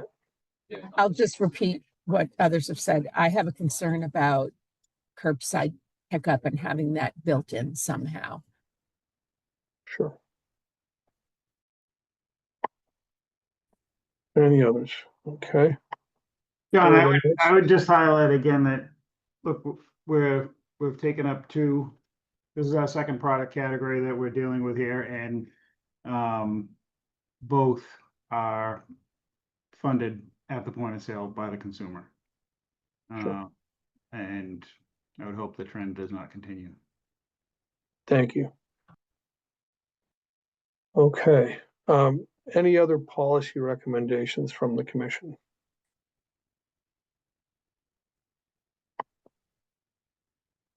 Okay. Is there any information? I'm sorry, go ahead, Abby. I think this was outlined, but worth stating. The having clear standards of service for both the processors and the collectors, if we do go this direction, will be important to maintain consistent service levels and avoid forcing those downward. Juanita. Regarding other policy recommendations, so two of the bills that are before the legislature, H 3985 and S 614, actually propose a state-run program where there is not a stewardship organization and instead the state agency plays that role. And I recommend not taking that approach. Thank you. Okay, are we missing any information that folks would like to see? Bill? Yeah, I would just, so for the paint discussion and for this discussion, I know we received like a background document from PSI, but I think it would be helpful if we got the information from the presenters. Like last time Paint Care, I know they had gave a presentation, but we didn't receive that. And now today, the information from MRC. So for meetings going forward, I think it would be helpful to whoever is presenting, if we could get that information. Thank you. Okay, all right. Now we've come to the portion where the public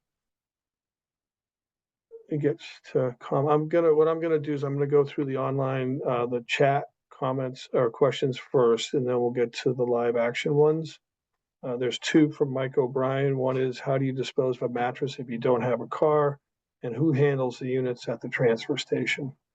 I'm not sure if John or Dan or both have thoughts on those. I mean, currently in Massachusetts, it would be either the municipalities providing some sort of collection service like, Springfield or Boston, or where it's a pickup. Maybe a scheduled pickup, maybe a fee attached to it, may not be a fee attached to it. There's also a lot of service providers just out there in terms of even the contractors that are on state contract will pick up mattresses personally, but they also work with your kind of got junk type operations to have those mattresses picked up and recovered. So similar to what you would do with your trash, your town may say, I'm not picking up a mattress, and you're going to have to either find some other way to get rid of it, or they do provide like a bulky waste collection.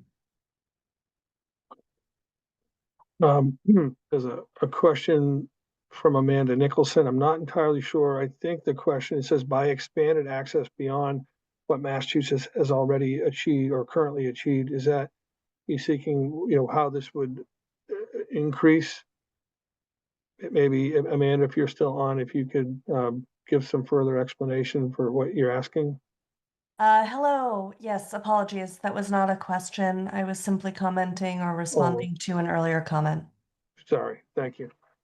All right. Amber Schmidt has asked, is there any data on the fee paid when purchased Rhode Island versus paying for disposal Massachusetts and increase in illegal dumping?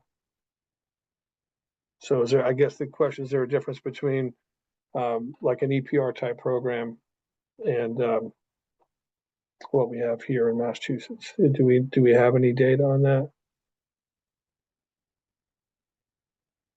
I don't think I think it's possible that the MRC has paint data on illegal disposal because they work in that world and they kind of help in that, with the collection of that for municipalities. But John, I don't think we have data on Massachusetts municipalities reporting of illegal disposal of mattresses.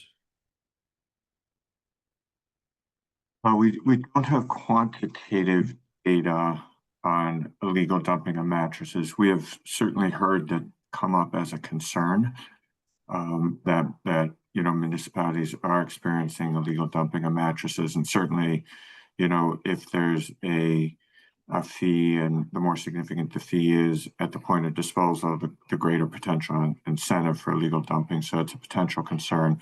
I was going to say on the information on the data of the fee, the information on Rhode Island and Connecticut was in Dan's presentation, the fee level for the EPR type system.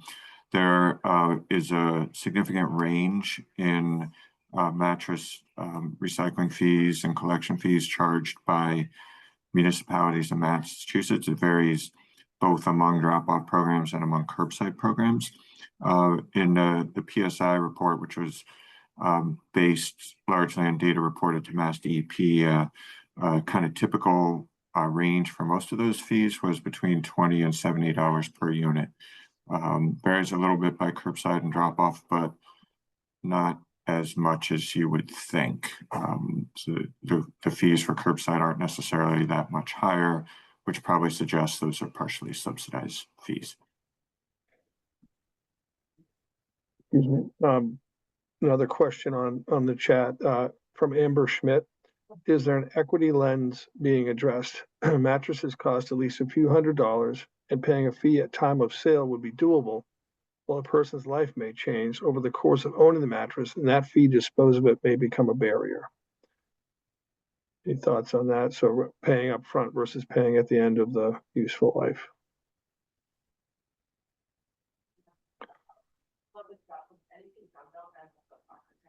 I would just say with the EPR program, there is no cost at the end of life. So that cost will remain zero. And I think the other point, Dan, correct me if I'm wrong about this, but when in the EPR program, like you have the Mattress Recycling Council, a resident could dispose of multiple mattresses for no fee. So it doesn't matter how many, it's not necessarily a 1-for-1 with what they purchased. They could dispose of other mattresses through the program and get them recycled as well. Is that correct? That's correct. And we also there's legacy mattresses that are just in somebody's basement at this point in time. Those would get recycled through the program with no end of life cost. There is certainly a correlation between sales and disposal, but it's not 1-to-1 by any means. And the program and the plan and the fee takes all that into consideration. Yeah, I guess, sorry, just to throw out there, and I do have to jump for another call, but I think the question that I posed was more, is this EPR, program, does this address that equity issue of having to pay at the end of life? Is this a more equitable approach, or is there any thought into what is the most equitable approach? So that was kind of my question, is how is that being addressed? But I do have to jump. Thank you so much, and I'll take a look at any follow-up emails. Thank you. The next question we have is from Richard Abramowitz. Do municipalities get reimbursed for their services under a mattress EPR? Under the current proposed law and plan, they do not. It's just the removal of the costs that they currently have. We don't have contracts with the municipalities. There are some municipalities that do deliver and do the transportation work for the MRC, and we do pay that fee, and they will contract with that sort of work. But it's the containers and the transportation are all provided at no cost to the municipality. And it's the cost avoidance that is their payment, if you will. Okay, I think this is the last question in the chat. How many Rhode Island-based mattress recyclers participate in the MRC program? Actively, there are 0. There were some at a time. We currently have a Massachusetts-based and a Connecticut-based recycler that do the recycling services work with the program. Okay, so we're going to go to online participants. Eric Dyson. Thank you. I just wanted to make 2 points. One, there's been a lot of talk about this concept and hope of standardization. And as a mattress recycler here in Massachusetts, we have 150 customers, over 80 municipalities. I can promise you there will not be a standardization for the municipalities, cities, and towns. There will be a standardization of fee paid at the retail level, which Dan has pointed out many times. Probably $20 to $25 in Massachusetts to start, and probably under market. And that's why Rhode Island no longer has any mattress recyclers. They all went out of business. So now they're going to other states to farm that out. But there will not be a standardization of approach. Every town and city has a different situation. You've all gone through examples. Chelsea has to pick up at curbside for free because they're afraid that there's going to be too much illegal dumping. In this program, they would still need to do that. They would still have the cost that's being burdened by the taxpayer, as Juanita has pointed out. That would not go away because that would still have to happen. The only cost savings that Chelsea would have is they would not pay me as a recycler to pick up and bring them to my facility. That would have been covered by the fee by the consumer upfront. So that is one example. Suburban towns which have transfer stations, they currently collect and charge their residents a fee. As I think John pointed out, it's typically between $20 and $50. Under the MRC program, they would no longer be allowed to charge those fees because they're a cost avoidance structure. So they would say to those towns and cities, you can't charge a fee to residents to drop off mattresses, and instead it's free to them to drop it off.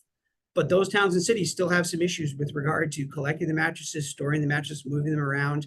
There's costs associated with that. So all of the customers I deal with today, I work with every town in Cape Cod, all the way through southeastern Massachusetts, around the Boston corridor. All of them have instituted a fee that they feel is fair and reasonable to their residents. And that's how they avoid the costs. So the consumer does not pay up front to pay a fee, a tax. Instead, they pay when they dispose of it. And if they're a suburban area, they come to the town and they drop it off. So this idea of standardization will not occur. There will be many different solutions, many different ways to do that. That's my first point. The second point is the PSI document that was sent out said there was $13 million in cost savings to towns and cities. Again, I believe that's misleading because most towns and cities charge residents to drop off mattresses if they have a drop-off facility transfer station. That would go away. So there's not a cost avoidance. It's not a cost savings. It would just be cost avoidance for them. So again, I think while it's admirable what the MRC's program has suggested and done in other states that have not come up with a market-based solution like Massachusetts, when you look at the results, we are in line with what percentage of the mattresses are being recycled versus other states. I believe Dan is incorrect when he said 98% of the mattresses are recycled. He says 95% of the people have access to recycle. That is not meaning that 95% of the units are being recycled. In the PSI report, it shows it's around 60 to 65%. That's all I have. Thank you. Thank you. If I could just remind folks to state your affiliation before you speak. So, all right, I'm CEO of an owner of Hand Up Mattress Recycling. Thank you. Peg Hall. Thank you. In 2011, the city of Hartford, who had just closed its landfill, got their first quarterly bill for mattress disposal, and it was $300,000. And they suddenly realized they were going to be spending over $1 million a year just for disposal of mattresses. At that point, they hired me to write a mattress recycling EPR law for the state of Connecticut, which I then did over the next 2 years. I'd like to clarify on the different components. There is getting a mattress from the user to a consolidation point, getting the mattress from that consolidation point to the recycler, and then paying the fee for getting the material recycled. If you are a large volume generator like a hotel or something, then you already are the consolidation point, and MRC will take care of you at your site. If you're an urban area, you have a high concern about illegal dumping, and you also can't pressure people to put something at the curb to hate looking at it and eventually put it in their car and take it someplace. You really have to provide a service, or else everybody's going to be looking at it. So the city of Hartford was already collecting mattresses in with a bulky waste collection, and they went to collecting them as a separate collection. And although Dan mentioned that right now they provide a trailer at the transfer station, originally Hartford Hartford didn't move. But originally there was a recycler located very near Hartford. So Hartford chose to continue to collect the mattresses. They then direct hauled to the recycler, which I believe will be available to many of the eastern towns in Massachusetts who are near a recycler. And the MRC negotiated with them a fee to cover their costs for that second stage of getting the consolidated materials to the recycler. So that on a case-by-case basis, I'm not quite sure what Manchester is doing. I think that's the other Connecticut city that is doing curbside collection, but on a case-by-case basis, if there is direct haul involved, then MRC might be paying for that next stage of it. Also, on a policy level, I just had two comments on some of the existing bills. Juanita has already pointed out the two of the bills are not EPR. They are for the DEP to run a program. The one that is EPR is much better, but there are some pieces of the other bills that would be better to salvage. One piece that I would like to recommend is that instead of a 100-yard minimum for the MRC to provide a piece of equipment, a storage device, that be changed to 50. If you're talking 100, you're definitely talking a trailer at 50 cubic yards. About 50 mattresses will fit, and that is a more reasonable amount to have, say, a small hotel, motel consolidate to be able to obtain the free collection service. Also in 1023, there is, under the description of what a PRO can do, it says they may do certain things that I believe should be shall. And I think I will leave it at that, but I would be happy to put my contact information in the chat and anyone can contact me for additional information. Thank you very much. Mike Orr. Good afternoon. Thanks for having me on. I'm Michael Orr. I'm the recycling director in the city of Cambridge, and I wanted to just comment on a couple of these items. I want to second what Juanita and Sharon has said about mattress recycling and mattress EPR being not just about the diversion rate, but I think it's about a bigger systemic problem, which is the management of this material. So a couple things. First, I think one thing that was overlooked in the mattress background document is the cost that waste disposal sites charge for mattresses that end up there. So for instance, when we send a mattress that has a bed bug, for instance, on it, we have to send it to trash.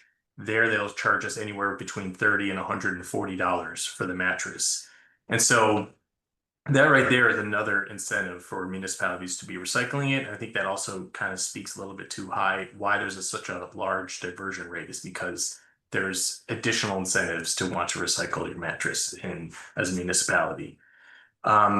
The other piece to this is I don't think the diversion rate is the best metric to say why we don't need EPR, because EPR is also about the management of the materials. And, speaking similar to what Juanita said, it is a very huge lift for municipalities to manage these mattresses, especially during moving periods, especially when you have thousands of actors in the city that have property managers that are, not hands-on at all. They don't have any idea how they manage their trash. They may have private trash collection. And so you're having to field all these issues of people like, where do I take my mattress? How do I get rid of it?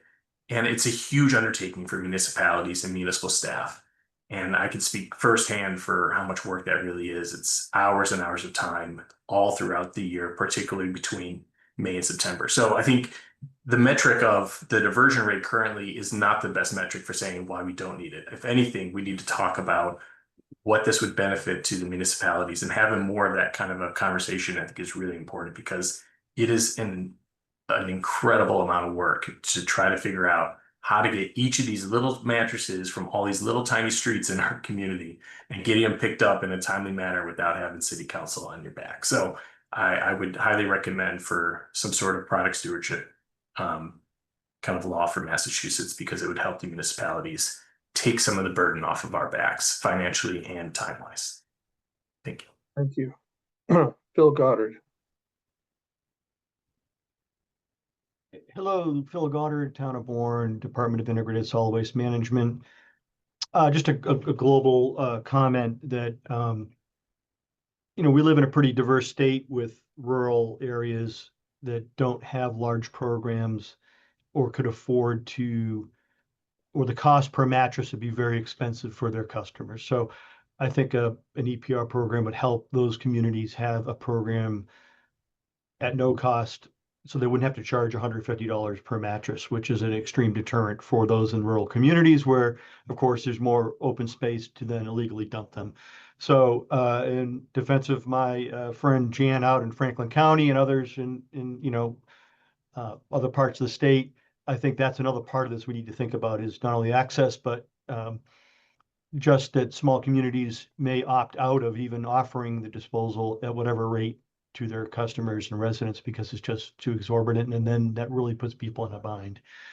And I think the other thing is, over the years, I've heard of the synergies between having states coordinate better within the program and working with processors may increase with some sort of connecting Mass to Connecticut and Rhode Island. Thank you very much. Thank you. Amanda Nicholson. Thank you, Amanda Nicholson, Product Stewardship Institute. I'd like to respond to Eric Dason's comments about the recycling rate and the access levels.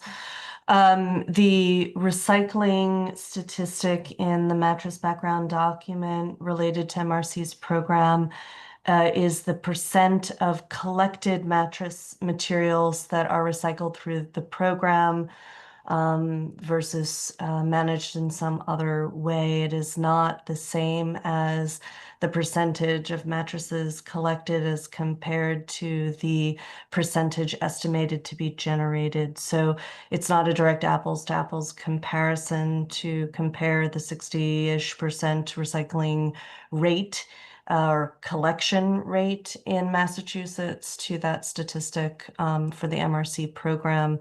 And we can certainly follow up with additional information if the group is interested for a more direct comparison. The other point that Eric raised was that MRC has that 95% access rate. That is really where I think Massachusetts stands to benefit. Residents in Massachusetts do not currently have, we have not achieved through the current program as excellent as the work Massachusetts CEP has done to reach a convenience level of 95%. We're still closer to 80, under 80, possibly 60. There's some missing data there that we can't really fully assess. And we know when there is increased access, there will be increased collection volumes. And so that I think is an important benefit of the MRC program that Massachusetts ought to consider. Thank you. Claire Galkowski. Hi. Hi, thank you for taking me. Claire Galkowski, I'm the director of the South Shore Recycling Cooperative. I work for 18 municipalities on the South Shore for their solid waste programs. And I echo comments that several of my municipal colleagues have made here, so I won't repeat them, but I wanted to provide a couple of extra comments. One is, since the mattress ban went in, some of our private haulers stopped collecting them at the curb. So we don't have a municipal program within their curbside contracts for collecting them.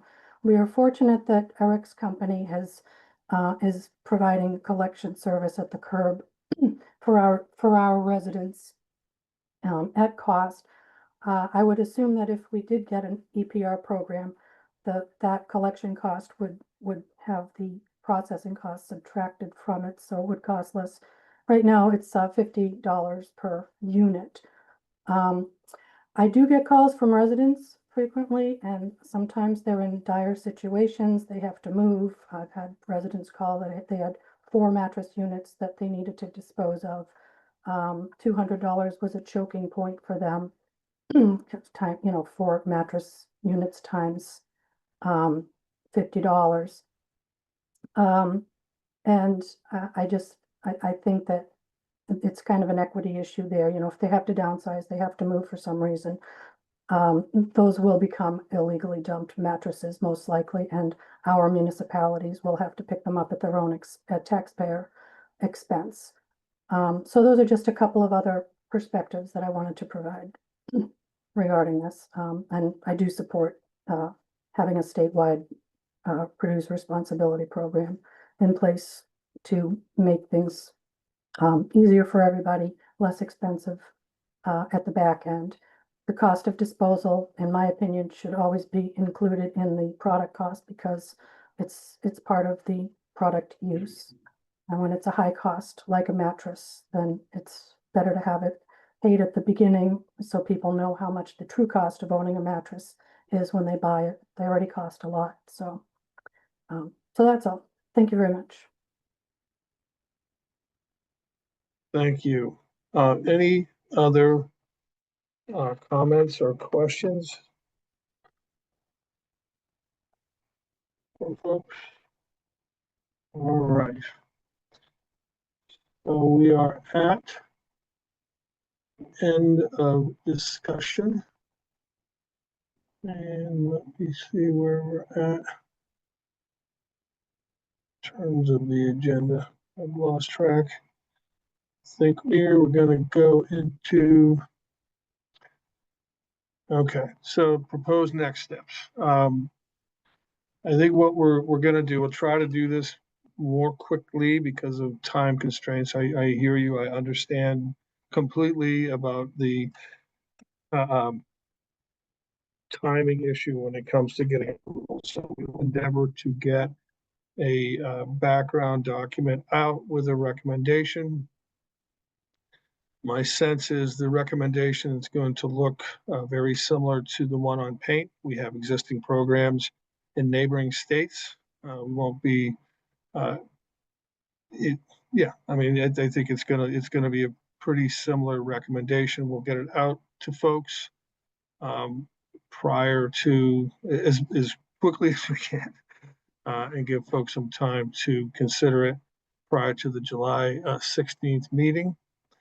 And then we will go through the same process we did today, and then we will move on to our next product, which is batteries, lithium-ion batteries. In that meeting, I want to also remind people that we are still seeking to fill out the advisory groups for electronics and plastics and packaging. If you or someone you know is interested in participating, please reach out to DEP, to Greg Cooper or John Fisher, and let us know, and we will get that. I'm just looking at a comment in the, okay. We will work to get those meetings up and running as well. With that, unless there's any other business folks want to add, Addie. Sure. So just to clarify, for those working groups, are you looking for folks from within this commission or the general? Yeah, we can't have a quorum, so we can have commission members, but we can't have enough members to constitute a quorum because we're calling them advisory groups, so they're going to be more of a, you know, they're not going to be voting on topics. It's going to be just helping this commission. Those topics are pretty complicated, so we decided we'd have these groups, and then those groups, sort of like what we're doing to the legislature, those groups will do for this commission. They'll say, okay, here's some things that we've identified to help facilitate our discussions for those products in the fall. And John, I think we have the maximum amount of members from the commission on the packaging advisory committee right now. For packaging. Yeah, otherwise would be beyond the quorum, but okay, not for the electronics. There's okay. All right, good to know. And the public commitment, you know, anyone can sign up and attend for those listening today. Will we be able to find out who's on the packaging one and how many people do we need for the electronics one? We can certainly, when we send out the notice, you know, the reminder of the meeting, we can put on who's registered for that. I guess we can kind of download it somewhere and place that. There's no limit, or there's a maximum of commission members that can be on the advisory group. And that has to be no more than cannot be a majority of the commissioners, or else it becomes a quorum. So there's I think maybe 4 or 5 commission members on the on the electronics now, so there's openness there. And then from the public side, like I said, there's no limit to the folks that can participate. Maybe, I don't want to be selfish here, but am I on the packaging one? Should I put that on my calendar? I think you had sent me an email earlier saying you had wanted to be on that one. Yes. Okay, thank you. All right, well, I think we have achieved our mission today. John, can I interrupt you? We do have slides that indicate that, we're looking to take a straw poll at this point on draft language to support. Okay. This is not a final vote. This is something that we will just take a straw poll at this point using the scale of agreement, just like we did earlier. And then we will take a more final vote at the next meeting. Thank you. Just one point on that too, that I think would be helpful from the folks like myself who may be gathering this information. If when making that statement of your position, what is the issue, what is your issue? Because, or what more do you need if you're not quite there, comfortable, would be helpful. Because obviously there's a lot that was discussed in there, but if there's any particular items for the individual commission members, it'd be good to highlight that. Yeah. Karen? Yeah, Sharon Byrne, Kashida, Mass Product Stewardship Council. I just have a clarifying question on the vote. And so it reads support a recommendation, blah, blah, blah, with the Mattress Recycling Council model. So are you referring to the specific legislation that is the Mattress Recycling Council model legislation? The recommendation will read very similar to the paint recommendation, which is frankly pretty similar to what's on the screen. It's going to be fairly vague. We're just going to say, look, we think you should enact legislation that aligns with the legislation in neighboring states for a mattress EPR. I think we'll also acknowledge, I know folks aren't crazy about that, but we do think it's important. We were established by the legislature to acknowledge work that's been done, but we are recommending something different. We are recommending, an EPR, which is more in alignment with our neighboring states versus a state-run program. Thank you. Okay, so I actually have one question. Sorry, we're not supporting a bill, a particular bill, just legislation. Got it. All right, thanks. Yeah, so if members want to rate their enthusiasm for going forward in this fashion in the chat, we can tabulate that. And then, as Greg said, if you do have some reservations, if you could acknowledge that, or we can talk about it. We still have a half an hour for this meeting. If folks would rather talk it through live action, we can do that as well.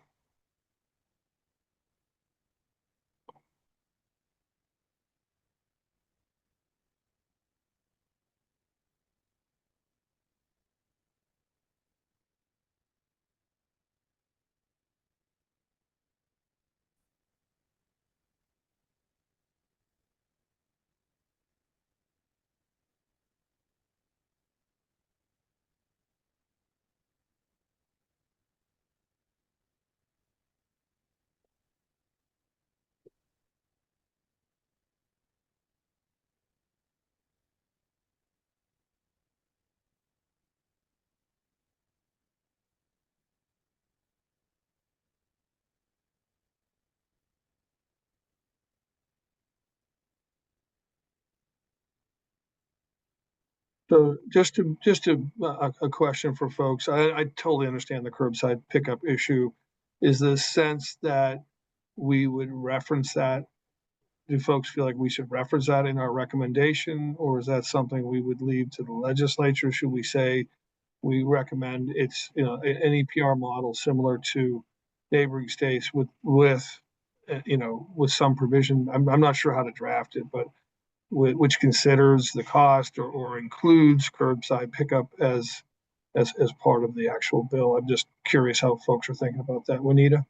I do not think that that's a good recommendation to Okay. include curbside in the MRC model.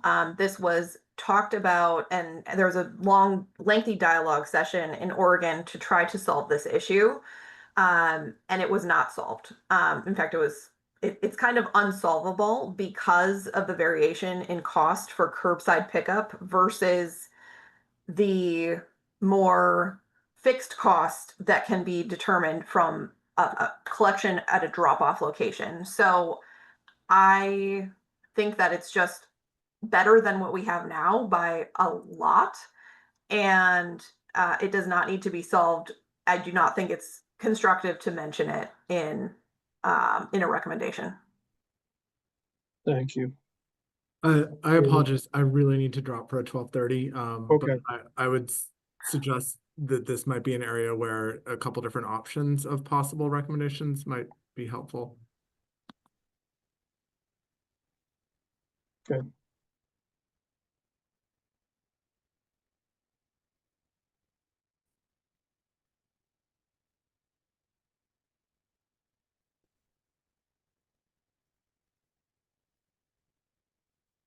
All right, I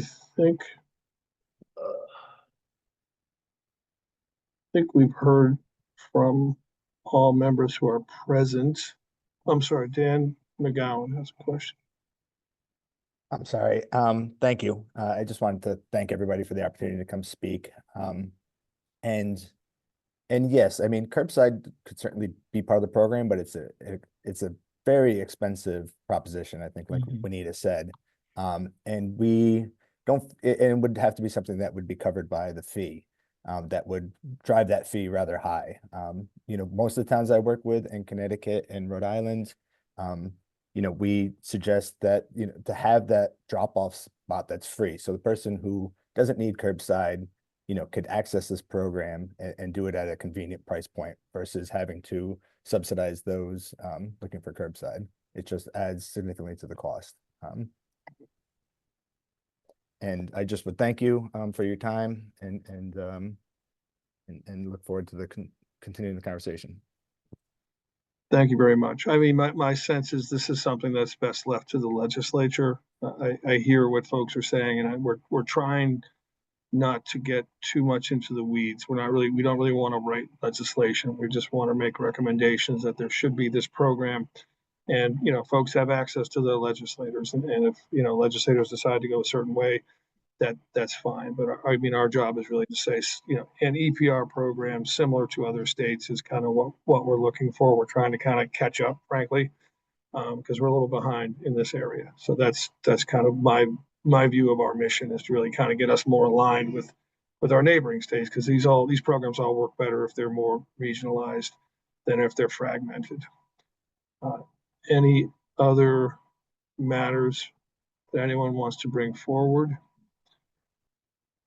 Okay, I'm looking for a motion to adjourn. Motion to adjourn.